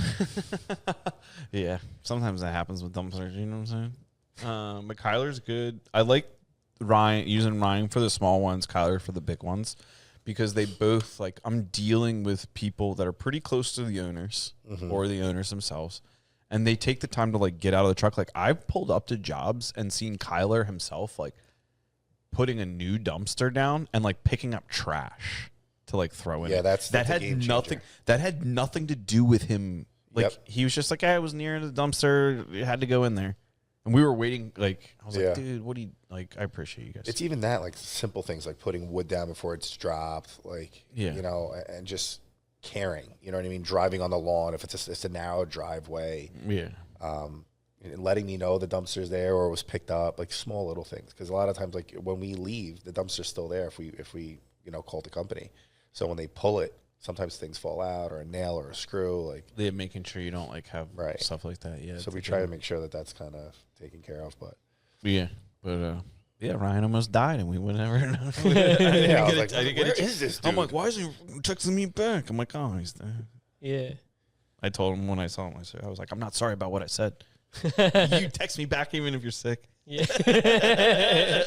Come on, He Ryan. must have really been sick, dude. That sucks. That's Oh, been because running he's around like now. he's like a soldier too. So Yeah. like he's just like not like that guy. Like I've seen him work through stuff that like you should just go home. Yeah. So when I heard he was sick, I texted him back again. I was like, yo, dude, like if you need anything or like you guys need me to drop by with any stuff, like just text me. He's like, dude, I'm like, this is the first day that I'm like actually like okay. Like now the kid, like he's like the kids had it and I wasn't okay. Like my wife started getting it. He's like, he's like taking care of kids when like you're messed up. He's like, is a different kind of struggle. Yeah. And I was like, dude, I don't know that. Oh, sorry to say. I That's take care of wild. Gilmar sometimes. I dab his wild. head when he sweats. And I'm the worst, dude. When I'm sick, my wife will tell, like, I'm the biggest baby. Like, I'll get a cold, and I'm like, I'm shutting it down. Businesses are closed I'm gonna until die. further notice. My wife's got, like, COVID and, like, literally waking up, going to the gym, helping the kids. Like, she's just a soldier. Oh, my God. It's so true, though. It's guys, dude. It's guys. Girls are just built different. Dude, my wife was, like dealing with some, like, medical stuff, like, in December, and I got, like, kind of sick, and, like, usually she'll take, like, really sensitive care of me, be like, oh. But she had, like, just gotten through this and was just like, I think you'll be fine. And I literally was like, you're right. I'll just go back to work. There's two tissues on the nightstand. You know, I'm like, But it hurts. you'll be okay. I was like, damn, she's cold. Yeah, sometimes, like, when I got COVID for the first time, dude, I was out of commission. I'm not going to lie. I could have It's sworn. true. I was literally writing, like, in my phone, like, my goodbyes to people. Did your eyes swell up? Dude, I was so bad. I couldn't even, like, get up and I felt like I hit by a train. I felt like I went and fought, like, 6 guys and just let them roll me. Yeah. I couldn't get out of bed. And when I did, it was like a 3-minute walk to just go to 2 feet to the bathroom. It was just so bad. Damn. Did you take the vaccine? No. Well, that's why. God, I'm just kidding. Stupid. Well, it was before the vaccine even came out, but even if it did, Oh, I yeah. would've- Stupid. Yo, he didn't have Operation Warp Speed. In Operation Warp Speed. It could have saved him.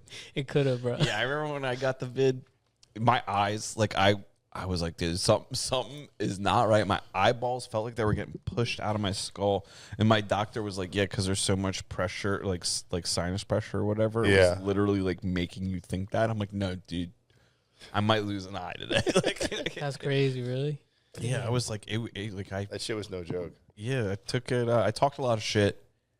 Took it like a man. You remember when we were podcasting about the vid and stuff Yeah, like that? we Just were. talking shit. Yeah, and we people were. getting the comments fired up on YouTube and Instagram. And then I went down like a champ. He went down swinging. I went down swinging. I came back. And I was just like, I remember the episode. I was like, yeah, you know, it was real. And I was like, but I'm no, I stood on business. Yeah, dog.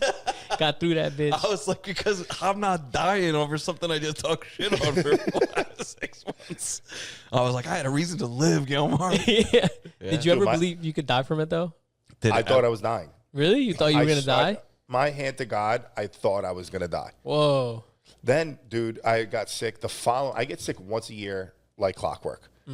I had pneumonia and bronchitis. He's got bronchitis. God And they damn. literally, the doctor's like, you better like take it easy because like you're going to go to the hospital. Like you have full blown pneumonia.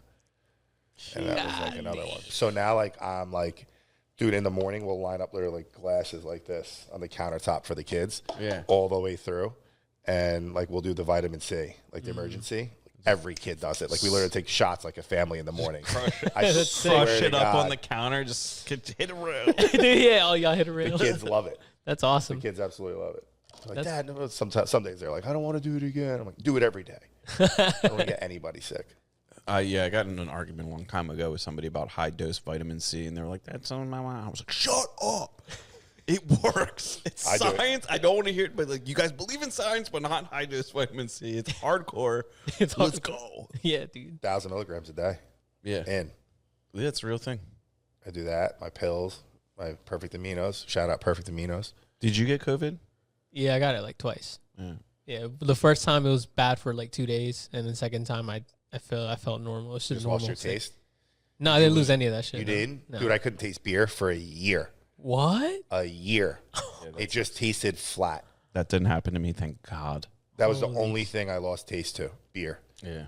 Only beer? Only beer. What the fuck? It was the most wild thing in my life. And I'm like, oh, maybe it's just my local watering hole. Like, it happens. No big deal. You got Went to clean another lines or bar. something, yeah. No. And I was like, oh, maybe it's the brand of beer. So I went back to my watering hole. Switched up the beers. Nothing. Damn. That was a lonely year. So did you not drink beer for that year? No, I still drank it. It just wasn't enjoyable as Yeah, much. just thinking any gratification. A lot of arguments that year. A lot of arguments. That clean the year. lines? He's just walking around unsatisfied, Yeah.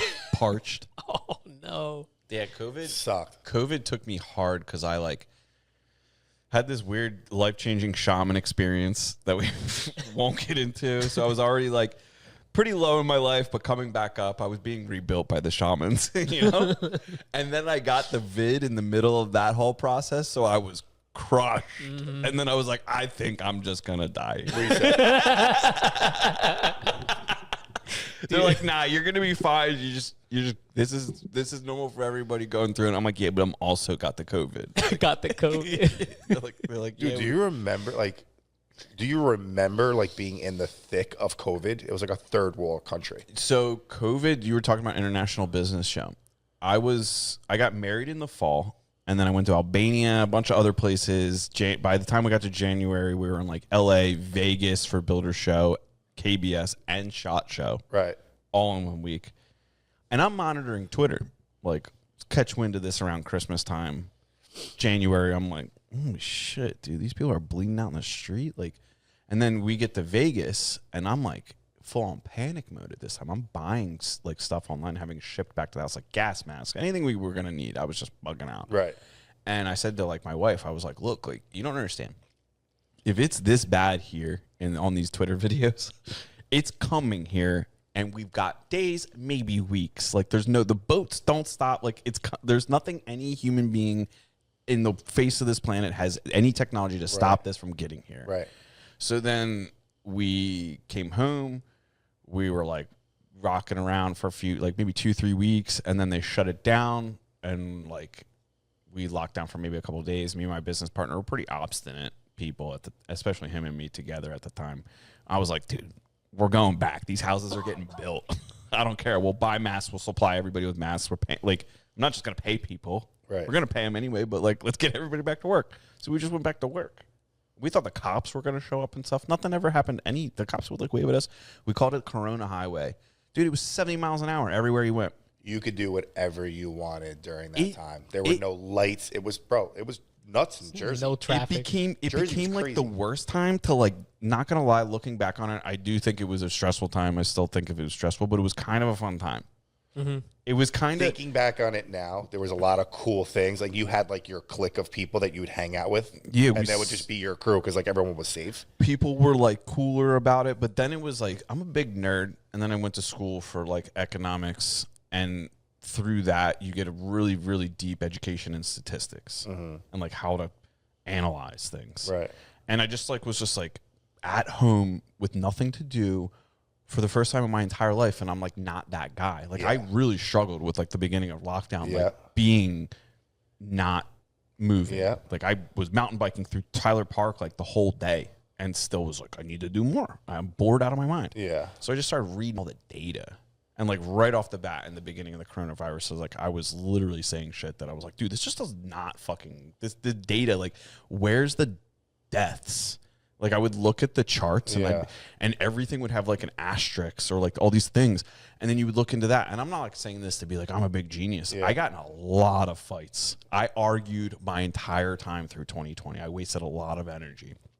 And it was just like I guess I was like, I knew it was coming before everybody else did. So I just like went through the grieving process. Right. So I got like we're standing up against this before everybody else did. So I like, dude, my business partner got to the point where he'd be like, people would be like, you need to put a mask on, sir. And he'd be like, That was like against the law. Do you remember like became a thing? Like if you coughed on somebody, that was like an assault. well, it's still technically an assault now, I think. Yeah. But like, it was pretty, wild. we got pretty stressful. And then like the racial shit got out of hand. And then it was like, after the racial stuff happened, then it was like the next thing. Then it was the election. So like everybody didn't dial it back until like, I feel people just now, like this past summer, kind of relax a little bit. Yeah, but then I saw like a little bit like the neurovirus came and then people were like masking up again. Yeah. I won't wear it. I take vitamin C every morning. Yeah, you don't need to. You don't Well, need to just wear the that shit. mask thing. They were sold out, dude. Like Home Depot was sold out of masks. But if you had read anything about I just like read a lot. Like, and if you read any history and you like learned anything about the Spanish flu, like masks were like one of the largest contributing factors to deaths, like known. It's stamped in history, like science. The masking, I mean, granted, it was in like the early 1900s, so you're talking about like handkerchiefs and shit, not like N95s. Right. So you gave it with a grain of salt. Right. But when you closed off like our like breathing, like the way like we're designed to breathe, Right. and you inhibit that, like it compromises the immune system. So like there's certain mucuses that are in your mouth that trigger like how your body's supposed to respond. So like when Right. you closed off the mask, it like affects those mucuses, which then like compromise your immune system every time. That's wild. Just like little things like that. That like You really went deep with this, huh? what else was I gonna do? You actually should have wrote a book during COVID. Mm, Because what I did was like I got in crazy shape. Yeah, That's all I did. I worked out like every day, twice a day. We literally would have like boot camp in my house. dude, that's awesome. It was legendary. Yeah, that was a Full gym. weird angle to the whole thing. Like, how many people we know people like Nick and Steve Service. So many people like Corona was the best years of their life. Like people started businesses. People got scared into shape. People like I'll talk like they had real conversations with people again. Like you couldn't like Yeah. you had to check in on We people. did like literally, I would say if COVID didn't happen, I don't think I'd have any of the businesses because I like worked myself out of, I was in banking at the time. And I was like, screw this, dude. I don't want to be here all day. Or like, it was my on day or my off day or my on week. And I was like, I'm not doing this. Sitting in the branch all day long, like cold calling people. Like, I'm not doing it. Yeah. And then I made a switch to another company into like a contracting world. And the rest is history. But yeah, I don't think I would have done that if it hadn't been for that because I would have still been thriving in that industry. Yeah, There would have been no hiccup. it was really cool. I think it was a time that gave us all a chance to like see a degree of who you are Yeah. under stress. Like I was like, we're gonna get to work here and we're gonna make this. Like everybody was like, Yeah. building blew up that year. Yep. That was a great year. And I think that like a lot of people started businesses, but a lot of things fell apart. A lot of people stopped talking to each other and stuff Yeah. like that. But It was that too, but then like the whole work from home era started. Yeah, Right. it's And now weird. like everyone's like, what do you mean I got to go to the office, yeah, it's talk weird. to people and drive? Some- So much more productive at home. Some jobs you need to be in the. I'm also a business owner. I know. So I'm like saying. I'm biased, but like there's times where I'm just like, dude, you can't without a bunch of whiteboards around you and people in conversation, like you can't fix these problems Right. from home. It's interesting. I was one of the first podiums I stood up on was like education. Like I was like early lockdowns, like talking shit, being like, you better find the fucking teacher on your street that does math and like sub out your education because Yeah. we know you're too dumb to teach your kids. Yeah. And now there's like all these information on kids being behind I you. realized that I am just dumb during COVID. Because like my kids were like doing math and they're adding and like we would add this way and then carry and then go and then even with multiplication and long division. And I would do that with my kids. Like they were younger at that point. And they're like, Dad, no, like that's not how you do it. I'm like, pretty sure that's how you do it.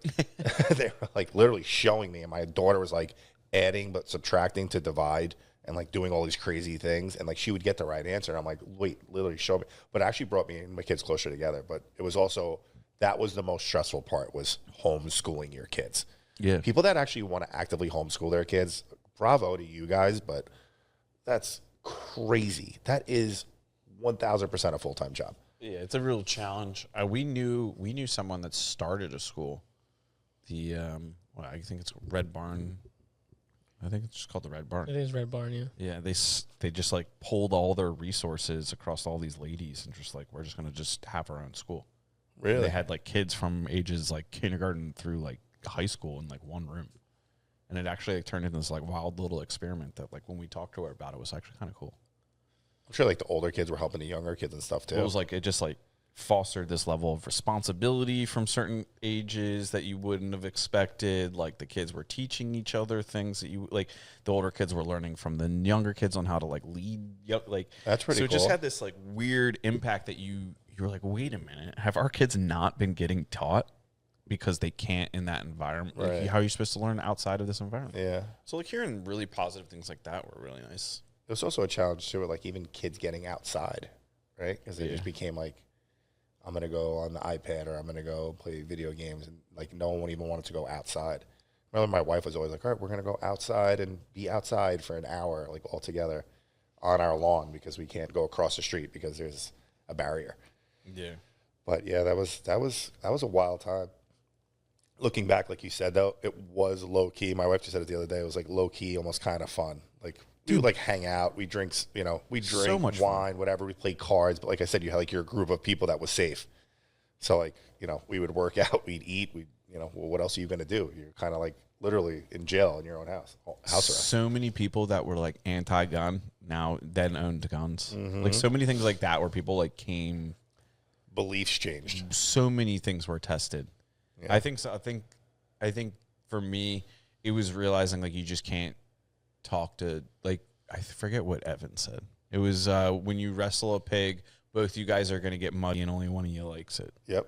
So I was like, fuck. Or one of my cousins was like, or Mark Masso, I think maybe said this, was like, oh, I see you out there like fighting these fights, but like you're not getting any, like you're not going to get an Olympic medal for like winning these arguments, right? And he just shoved a bunch of like Caesar antipasta in his mouth. I was like, damn it. So right. I just quit. Like, not completely overnight, but after a while, I was just like, what am I doing? Did you get super close with anyone during COVID that otherwise you wouldn't have? Or even like your relationship two-prong. So like even your relationship with your significant other. Did you guys get tighter? No, I think my wife realizing that she was allowed to like not be a nurse anymore was probably the most impactful thing to our relationship, because she was a nurse at Jefferson, and a lot of people are like, she quit because she was scared of COVID, but like, so she was, COVID to us at that point was just like, whatever, like you're a nurse, this is your job, it's no big deal. But they were having them spray and reuse their masks, and by spray I mean they were like, use this Lysol and like clean your mask and then just like put it back on. And like my wife's like a health nut. Right. She's like, I'm going to spray this mask with like an aerosol product, which is most definitely bad for me. We don't know if the corona is bad for me. Right. We don't know yet. Right. And I'm on this floor. She was like on a med surge floor. So like there were no surgeries. Right. So they were canceling all her shifts. And then sometimes they would bring her in. And then she calls me one day in like this panic, like they're having us like spray these chemicals on our masks to like make sure we can reuse them. And I was like, what? That's crazy. You should just quit. And then she was like, really? I'm like, yeah. And then she quit her job, and the whole world was locked down. Yeah. We live in Bucks County, Pennsylvania, and all these kids are now locked down in homes, in houses with parents that have really serious jobs. Right. So I was like, you're going to be a nanny. And she rocked at that, cleaned up. She was actually like really good at it. No shit. And then just like did that for like a year or two, and then did like some personal training stuff. And that was like, that ran its course pretty quick. And then she just works with me now. That's actually pretty cool. Yeah.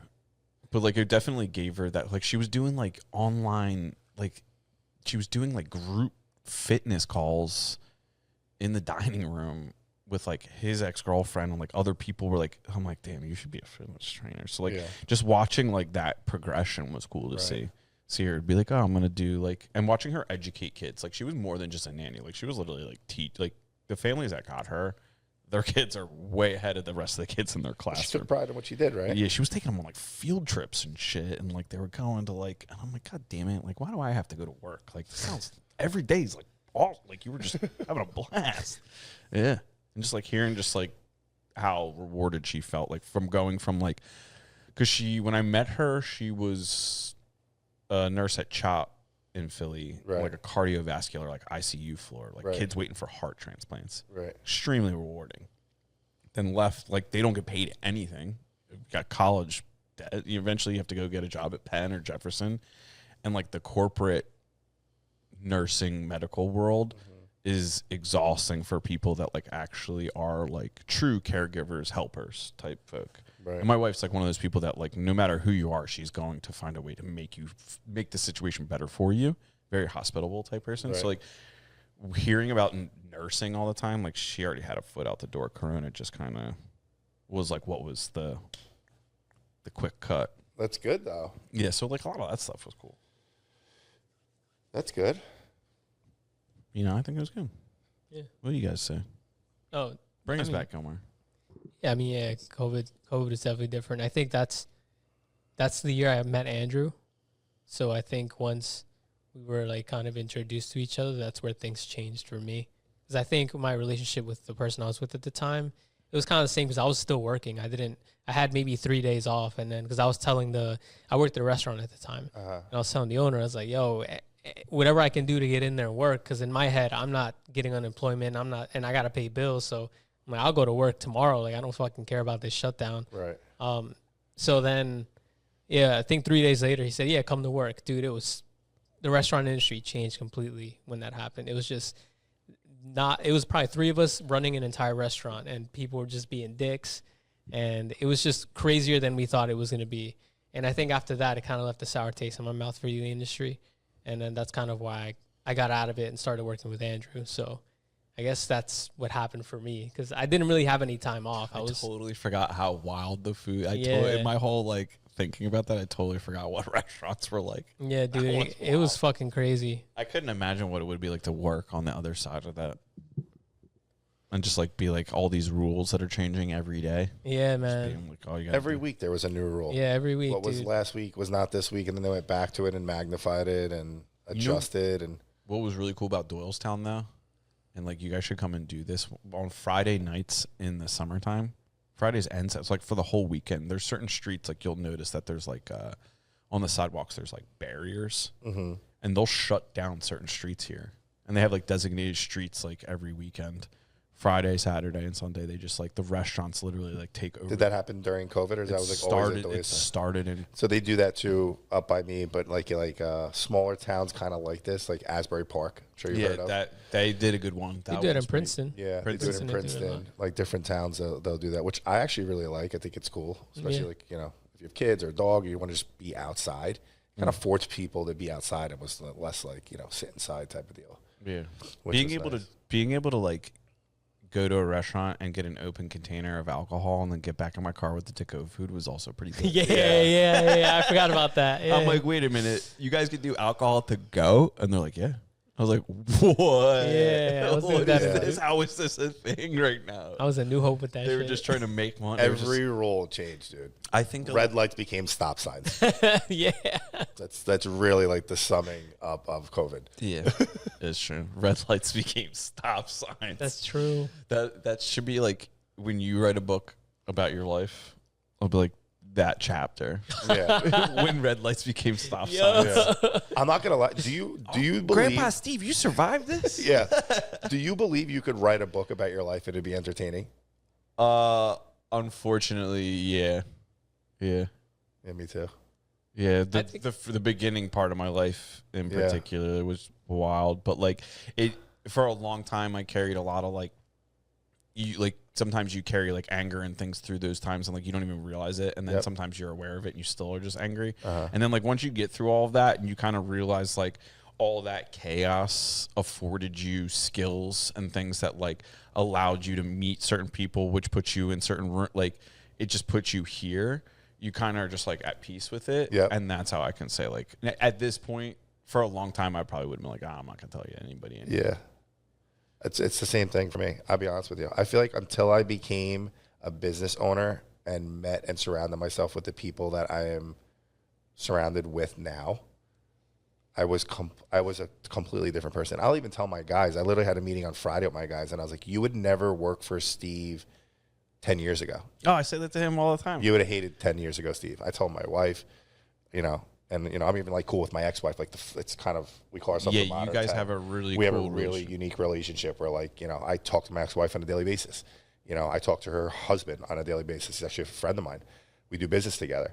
And we co-parent with every single thing. And we call ourselves the modern 10 because between all of us and the kids, there's 10 of us.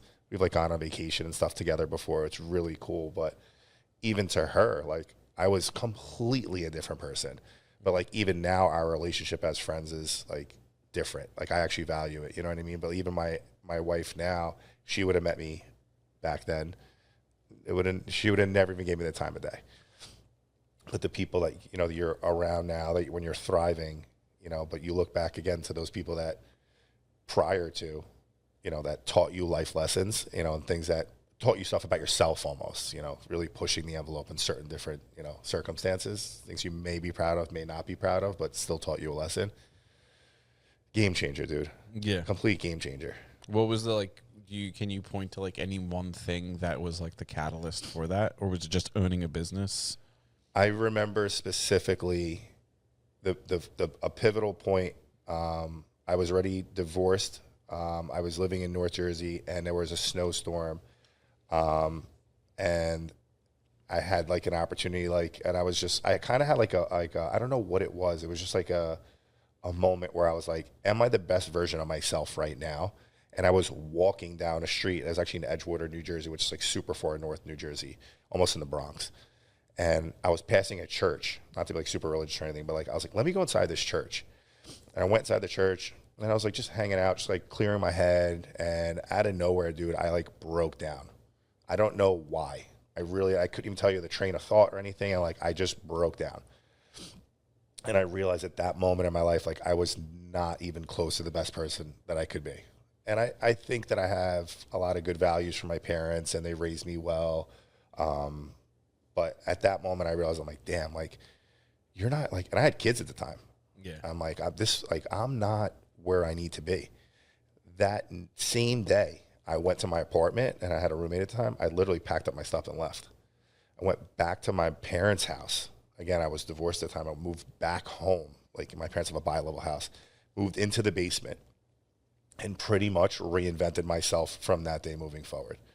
Changed every single thing. I actually met my wife a couple months later. And what year was this? This is, Kristen and I are together since 2018. We got engaged in 16. It's around 2015 or so. Okay. Damn. Yeah. And then the rest is history. You know, I did the banking thing, and then during the COVID, not to kind of give it the long-winded story, but then I left there and I went to a company who actually did basement waterproofing. Did really well there, moved up the ladder, became a manager, and then left that company to go to a sister company, which was a contracting company. So I learned a lot about like the contracting world, concrete, you know, different things, and that's where demo started. And then that's where I quit that job and started doing demo. And it was because of Kristen, my wife. She literally looked at me one day. She's like, grab your balls and do it or stop. And I quit my job. And it was the scariest moment of my life. That Monday, I was like sitting there. I was like, did you save up money or something to quit, or like we always had a good nest egg. Kristen's a financial advisor. So like she's like very good about like saving and making sure we're good. But I would say like for anyone that ever wanted to start a business,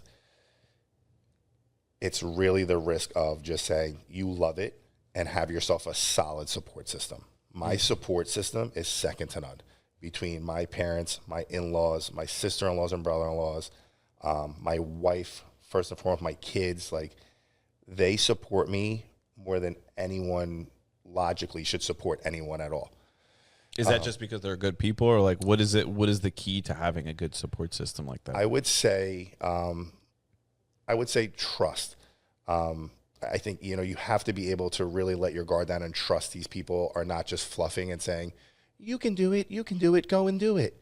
They genuinely believe that I could do it and put the confidence in me that I could do it. Was that your mom right there channeling through? Yeah, that was that was my mom's voice. I love you, Mom. But for me, like the game changer, like even with demo, I met this guy, Pat. He actually owns Finished Basements in New Jersey. He single-handedly put me on the map.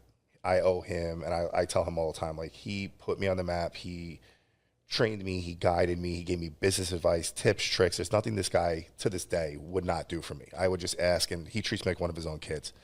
But to be able to have someone like that came from nothing and built literally an empire and has just shown me little things, let me fall on my face, let me do anything, nothing too crazy where I would kind of go out of business, but let me learn lessons. Like having a mentor is a big thing as well. Like you have to have someone that you look up to and aspire to be like, I think, with business, or at least be very clear on what your goals are. And for me, like I even like, you know, I go sometimes too fast. And that's just the nature of the, like, that's how I am. I want something like, oh, I want a sports car. I'm going to buy a Lamborghini. It's not like, oh, let's ease into it. I'll start with a vet. I'm just going to go full tilt. You know, but he, you know, showed me a lot of different things on how to like attain different things and set, you know, high goals, but obviously attainable. So for me, that was a big thing to have that support system, have met someone like Pat, and then grow that business and develop and be able to take everything that I had from the banking world, from the sales world, from meeting, you know, GCs and realizing what they want and what they need, cultivating relationships, all those things kind of all, like you said, your whole life, all the good, I kind of took all those things and put them together, and we developed this brand. And then from that, now we started the waterproofing thing, and that's honestly, that's growing at such a rapid speed. It's trying to like hard to like keep it contained, because it's the way my mind works is like keep going, but you have to make sure that it's growing successfully and it's not just kind of like a fluke, and make sure you're not getting false numbers, which I'm sure you've seen before. You land a few big jobs, you're like, I'm gonna retire next year. You know, it's obviously not the case, but you know, to be able to sustain and continue to grow and make sure that year over year is going to be the case. It's hard, it's challenging, but I wake up every day and I absolutely love what I do. I love my companies. It's something that I it's like another two of my kids. Yeah. And my kids love it. You know, I try to get them involved with like videos and whatever I could possibly do. We can tell you're passionate about it just by like the T-shirts that you're putting your logo on it, so it might as well be legit. That's awesome. But even like I said, like meeting guys like you or other GCs or other, you know, we do a lot of work for GCs rather than like, you know, one job for like residential homes. That's where we get a lot of our work from. But like meeting those people and bending their ear, how many conversations have we had like in driveways? Just what's going on? Why are you doing that? What, you know, what's the next step? You know, it could be exhausting, but it's also super, super rewarding when it's your own. And I didn't realize that until obviously you bite the bullet and start to be a business owner. Yeah. I got such a doozy for you coming up soon this year. The Thompson, or beep, the farmhouse. Got to take a part of a farmhouse down. Just a small section? I mean, small's relative, I guess. We'll say yes. They're like, I hope you know a good demo guy. I was like, I know the only demo the only demo guy. Yeah, it's sick. What about you guys with your businesses? How'd you come up with the names? Because it's not, I mean, like mine's my last name. It's kind of says what we do in the name, but. So I've definitely always been like the business guy, like the idea guy, to come up with a name, create the idea, try and get enough, you know, of a team together to like get momentum to go. And I had Tradition Construction for years, and I just got fed up with like people being like traditional. No, it was just like tradition. Like it was just one word, tradition. Like the company was just Tradition, and like the idea of tradition being in the like it just was too much idea in the name. And I was just like a young 20s guy. I would just get offended all the time. So then, how do you not understand my name? Yeah. Put respect on my name to this day. And then Revival came about. I was looking to kind of make a transition. We were doing a lot of commercial stuff. We were doing house flips, things like that. And I was trying to make a transition. And I was like, all right, I'm going to find a business partner. I'm going to get I had like a whole plan laid out, and like we picked Revival because like it was like a revival of home, of like quality craftsmanship, of like just like quality, like just like a revival, just small town revival. Just like there was, Instagram was just kind of getting its foothold at that time, and we were seeing just like an innumerable amount of people that were just complete frauds in the construction space, and unless you were in the space, like you just didn't know. So I was like, all right, we're gonna rebrand this, get a kick-ass name, and we're gonna go hard after this revival thing. And we had a sawmill, and we were, you know, cutting down walnut trees on properties and then making furniture for the same properties, like in a wood shop that we like. So like the brand Revival was like we were taking trees and reviving them. Yeah. And I got to be truthful about it. When I was in architecture school, I got the idea for Revival from George Nakashima, who he's dead, but his compound is up in New Hope. And George Nakashima was like an architect and then ultimately a woodworker, was a Japanese man that was like living in an internment camp through World War II. Right. Some dude living in a hut next to him taught him woodworking. Right. It was off to the races then. And he was about like giving the trees a second life. So I was like, well, That's what if we cool. give? So like I kind of was like in school and it just like all kind of just molded together at the time. And then the logo was honestly all my wife. My wife came up with it. We had like a whole bunch of logos that we were just kicking logos, boom, boom, and we're just no. Like that was the hardest part. No, and then it was just like, why don't we just take just this R out of all these other logos and just use that? And I was like, done. Simplicity at its finest. Yeah, I don't believe in naming companies. Like I could never name a business after myself because I always was like, there's so many other people doing this all. Like it just didn't make sense. That like that's just me. Yeah, no, I get it. So like that's just how I came up with Revival. It's so funny, different perspective. Like I respect that point completely, but like me, I'm like, if I throw my name on it, people are gonna say like that, you know, my name's on it, type of deal. And I threw around like different ideas or whatever. And for me, I wanted to make sure it had like what we did in the name. But like hearing this story, like obviously Revival Building Group, you get it. That's obviously something construction, but the depth of what it was, you know what I mean? That's pretty cool. Even like the whole thing with, you know, bringing trees to a second form of life. Yeah. And like with yours, with like honestly, you have like that other, like it's like your marketing shield of Demo Boys. Yeah. Where like I knew you probably had an LLC name, but like Demo Boys was what I initially saw from like the beginning. But that's what people say. That's the brand. It wasn't until we started like doing contracts and stuff like that that I was like, like that makes more. This makes more sense than Demo Boys. But the Demo Boys, like hashtag Demo Boys, like that it just like caught my eyes. It was clear about what you guys did, and I thought that was like a really clean. Yeah. It makes one of those things like you would never want to be like, you know, when you name something and like somebody gives it a name and it just kicks ass, and you're like, no. So but it's funny story is, I came up with Roldan Demo Removal, and I was so proud of it. I came home, I showed my wife, I made the LLC, and like the whole paperwork and everything. And she's like, oh, that's cool. She goes, you should come up with like a cool hashtag, you know, like something like Demo Boys. I'm like, that's not going to work. Yeah. Demo Boys sounds terrible. And now here we are. And like, literally everyone's like, oh, you're like, it's the cool Demo now Boys. too. You're Steve for the Demo Boys, right? And I'm like, oh, shit. And my wife would sit there and laugh every single time. Yeah. Pretty cool though. But like the last company, so then we had Revival, and then we had Audax Revival, which was like Revival Craftsworks, which was like the cabinet shop, right? And then Audax Homes, all just kind of like merged into like one entity, right? And the biggest problem, what Audax is, and it was a word that like my ex business partner didn't come up with the word, but founded. Audax is a period in a cycling race.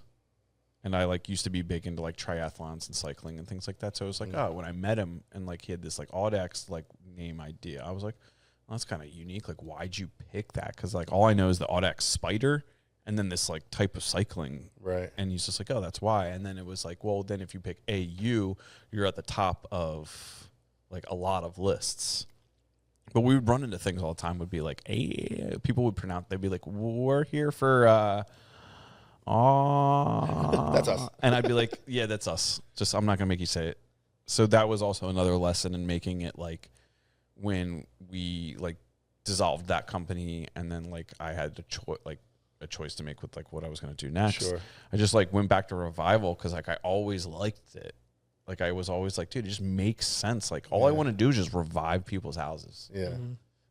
That's all. It's just a simple. I was like, this, why come up with a new name again? Just I dig like, it. It's just simple. And all those years, I tried to make everything so so thought out. And I'm like, dude, this idea just there. Yeah.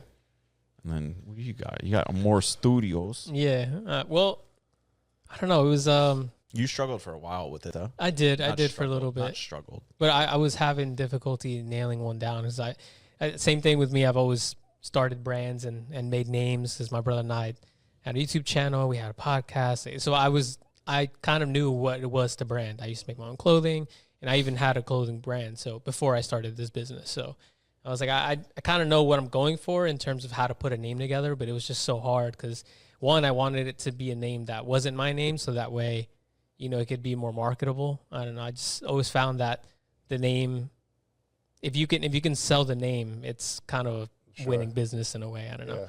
Yeah. So I was thinking of different camera terms and stuff. I didn't want to call it My Name Media because there's a lot of those. I kind of wanted to stand out, and I don't like doing things the way you would typically do them. Yeah. I like to approach it at a different angle because I love to think about things and put thought into whatever I'm creating. So then I thought about, the word love, because if there's something I know that I do when I take photos or do anything with video, I think it's feeling first, and then like what would I feel when I record something, even if it's me recording Andrew talking about why they put a post up or something. I want the audience to feel like they're also learning something, and I also want it to be visually appealing, because that's what I felt when I was there. I'm like, yo, this is cool as fuck. They're framing this entire wall that's like 13 feet up in the air. Like, this shit's cool. Right. People need to feel that way too, and it needs to look amazing. So then I thought of it more. I was like, love, but what does that have to do with cameras? And then I started thinking about camera terms. There's an anamorphic lenses. Those are used to take in a wide picture and compress it into a file that can be viewed by everyone. Okay. So that's in a way kind of what I'm doing is I'm capturing what your business is doing, putting it down into one picture, and then showing you what it is that this person does. That's dope. So I was like, all right, anamorphic, amor, it's in there, it'll work. And I just wanted it to be simple, something simple, so. It's super clean too. Yeah, I just wanted to be clean. I wanted it to feel timeless, but also like upscale, but also add some kind of moodiness to it, because that's how I create things. So yeah, that's everything that went into doing that. And when I remember I was driving, and I was like, it's amor, bro. It's that. And I parked, and I think the first person I talked to, it was either you or Gunner, because I think Gunner might have called me while I was having this epiphany. Yeah, Gunner's like that. Yeah, he Gunner just out of pops up. nowhere. Man, Yeah, he's a shaman. Yeah, he is, dude. He called me and said, yo, what's up, man? What's going on? And then everything I just said to you guys, I said to him. He's like, dude, I think that bangs. I'm like, all right, amor it is. So that's how dope. I came to terms with that. And you've actually, like, I have obviously my videographer that we use because where we're at, whatever. That I love him. He's great. Yeah. But I had the privilege of working with you too, and I'm like, I want to make sure certain things are captured in a certain way, and I could be difficult to work with. I'll admit that. But like, you ran with it. You wanted to know more about my vision. You wanted to know it wasn't just like my way. I'm going to show you how to do it. You kind of like, you know what I mean? Which is great, especially for people that like working in that line. I've had it before where they're like, no, I got it. Just we're going to capture it type of deal. And it's like, but I have a vision of what I'm looking for. So you do a good job with it, dude. And your finished result was tough. We got a lot of views on that video. Oh, thanks. We did like a couple for your house. Instagram loves destruction. Anytime I post I post something, just getting destroyed, views through the roof. Yeah. I've also been doing a lot of marketing. Call me sexist to only females. I've been running a lot of sponsored ads, like specific sponsored ads, and we're tracking like the words. We're trying to figure out the words and the demographic, and then we just haphazardly I'm like, well, let's do just this whole thing we've been doing, only do one gender. It was wild. This one is for free. Yeah. On the tags and what you're putting in, family, big one, huge. Fuck, that's a game changer. We don't have family, I don't think. And it's like, especially if you're just doing women too. It's like when you're like narrowing it down. Beep that. Don't let other people. That one was Yeah. for free, guys. Timestamp. I got Now, it. like when we started, You have to doing it, we watch started through trying to do the 2 same hours thing of podcasting to get to the to get to the golden nugget. Later in this episode, we're gonna Stay tuned. you too can be successful. Yeah, but it's like even They things find like out. that. Like you said, like you're sitting there and looking at your results, right? Other business owners might just be like, I dumped, $3 million, or not to be so elaborate, but $20,000 this month, $10,000 into it. Why is it not working for me? And people always ask me like I'm some kind of guru. I'm not. I just figured out what was working, and I stuck with it, dude. We don't spend a lot of money at all on marketing. It's actually minor. You gotta experiment with a lot of that stuff. Even the people I found that like you can hire, they can only really do so much for you too as well. Like if you don't use them right, Yep. like they know how to market, but like they still need to test. Yeah. They don't just know right off the bat to be like, Yeah. even if it was another renovation company, they can't take that guy's stuff and apply it to my brand. Right. Because like they might look at what we're doing and be like, this doesn't, like these people don't like that. Yeah. So No. there's like, and then social media is weird. We use like a tool now to post on all the platforms. We use like the software tool, and like I can sit down and batch all the content for like as far out as I want Really. and just automate it. It's got its kinks in the beginning you got to work out. Yeah. But I feel like we're on the other side of working out the kinks. We have all of the auto lists and like everything is shut down right now, and like we're preloading it all, and then once it starts back up, as long as we keep feeding it content, it should never we should never have to touch a social media app again. That's awesome. Yeah. I don't have time. Like, it was time for that. It was time. Like, It's a job. I used to do so much with social media, and now I'm like, even with Gilmar working with me full time, I was still doing a lot. And now I'm like, I don't know how I had the time to do any of that. Right. And like, it's still important keeping contact, making touches. But the big thing for me was just was the podcast, and the fundamentals behind the podcast was just sitting down and just like having a real relationship. And Corona was like this was before Corona that I think we started the podcast, but Corona just threw gasoline on it, because now here I am in this office in Buckingham, just being like, Gilmar, let's just start hitting people up on Instagram and see who comes to the office to do a podcast, and we'll get all the cameras, get everything we need. Gilmar made a list. We bought all the stuff. And then we just started just reaching out to strangers. Yeah. And I was like, dude, we'll just make friends with all these people, because that'll work. Yeah. And it kind of did work in a really weird way. Not exactly how you thought it was, but the people you meet are insane. And then the connections you put together. And it's like that, like actually reaching out to people through social media and making a real connection is what made a bigger impact than just like posting and hoping people liked it. Yeah. So I think people don't follow through. When people are successful on social media, like you guys do a lot of marketing, but then you have to follow up. Yeah. Like if you don't have that follow up with like your relationships, it doesn't matter. Like there's people that like my shit. I block people. I delete. There's this one woman, Ina. I've been deleting all of her accounts for months. Like she'll refollow. I'll fucking get her back out, because she'll just there's nothing. You're not like, you're just writing spam type stuff on all of my shit. I don't care. Like we're never gonna it's just kind of like weird how people just like, they think just the likes are the like, oh dude, I liked your thing. It's like, dude, I don't fucking care. Right. I went like let me know, you letting me know you like thought that was cool, way more impactful. Right. And I think that's like, you guys do a good job with social media, because like your guys are all involved in the videos. Like they're probably reshare, like there are people seeing it, and then it's like, oh, and then the quality is like in the videos. That's it's like, I want to watch the commercial. It's important the quality to be there too. Your transitions are killer through the things. I don't know if you have a lot of input with that, but that one where you're like, yo, let me show you something, and you just pull your jacket open, and I'm like, oh my god, it's gonna show us a tit, and it's just like the camera just goes into your chest, and then it's like the shot. Yeah. I'm like, the fact that this was demolition, that it was looking so cool, I was like, I'm gonna hit this guy up. I gotta know more. Funny. They love it. And originally I was going around like trying to teach people about demo, what to look for. And if you scroll like back at our earlier feed, like it was me describing a lot of stuff. I've tried that. It makes me feel weird, because so many other people are already doing it. I feel saturated. But how many conversations can I have about demo? It's like we're breaking shit. Here we are. We're gonna have protection. Like there's that's it. You got like 10 videos. That's it. Yeah. But people love the demo videos, dude. It's like a little action movie, and that's what we wanted to do. We keep doing them, and we're gonna keep doing them. Yeah, dude, keep doing them, dude. They're sick. Yeah. Every time I watch them, I'm like, oh, what's this one gonna People be like? get hyped too. Yeah. And like my biggest thing is too like the music. Like what's the song? But the last one we kind of ripped off from the Eagles.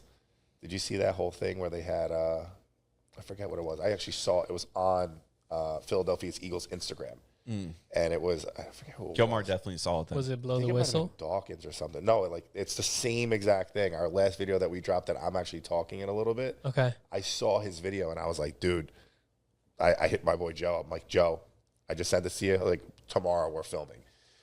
And we kind of like remade it, but we did it like the demo version. It was actually pretty dope. So a lot of people don't even know it's the Eagles one, but it actually is. Oh, That's shit. where we got like the inspiration to do it. But I thought it was a pretty cool video. That's when you're so legit. Like the original idea becomes your idea. I think we did it better than the Eagles. Yeah.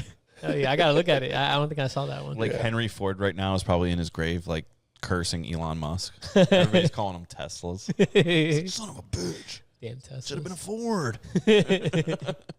He's customizing too much.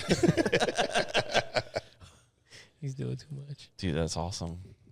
Yeah, we're gonna have to shut it down soon. Gilmar's got a bedtime. Dude, we all do. We got a hungry time. That's what we got. Yeah, Rambo's gonna like start chewing the table. Yeah, dude. I'm gonna start chewing the table.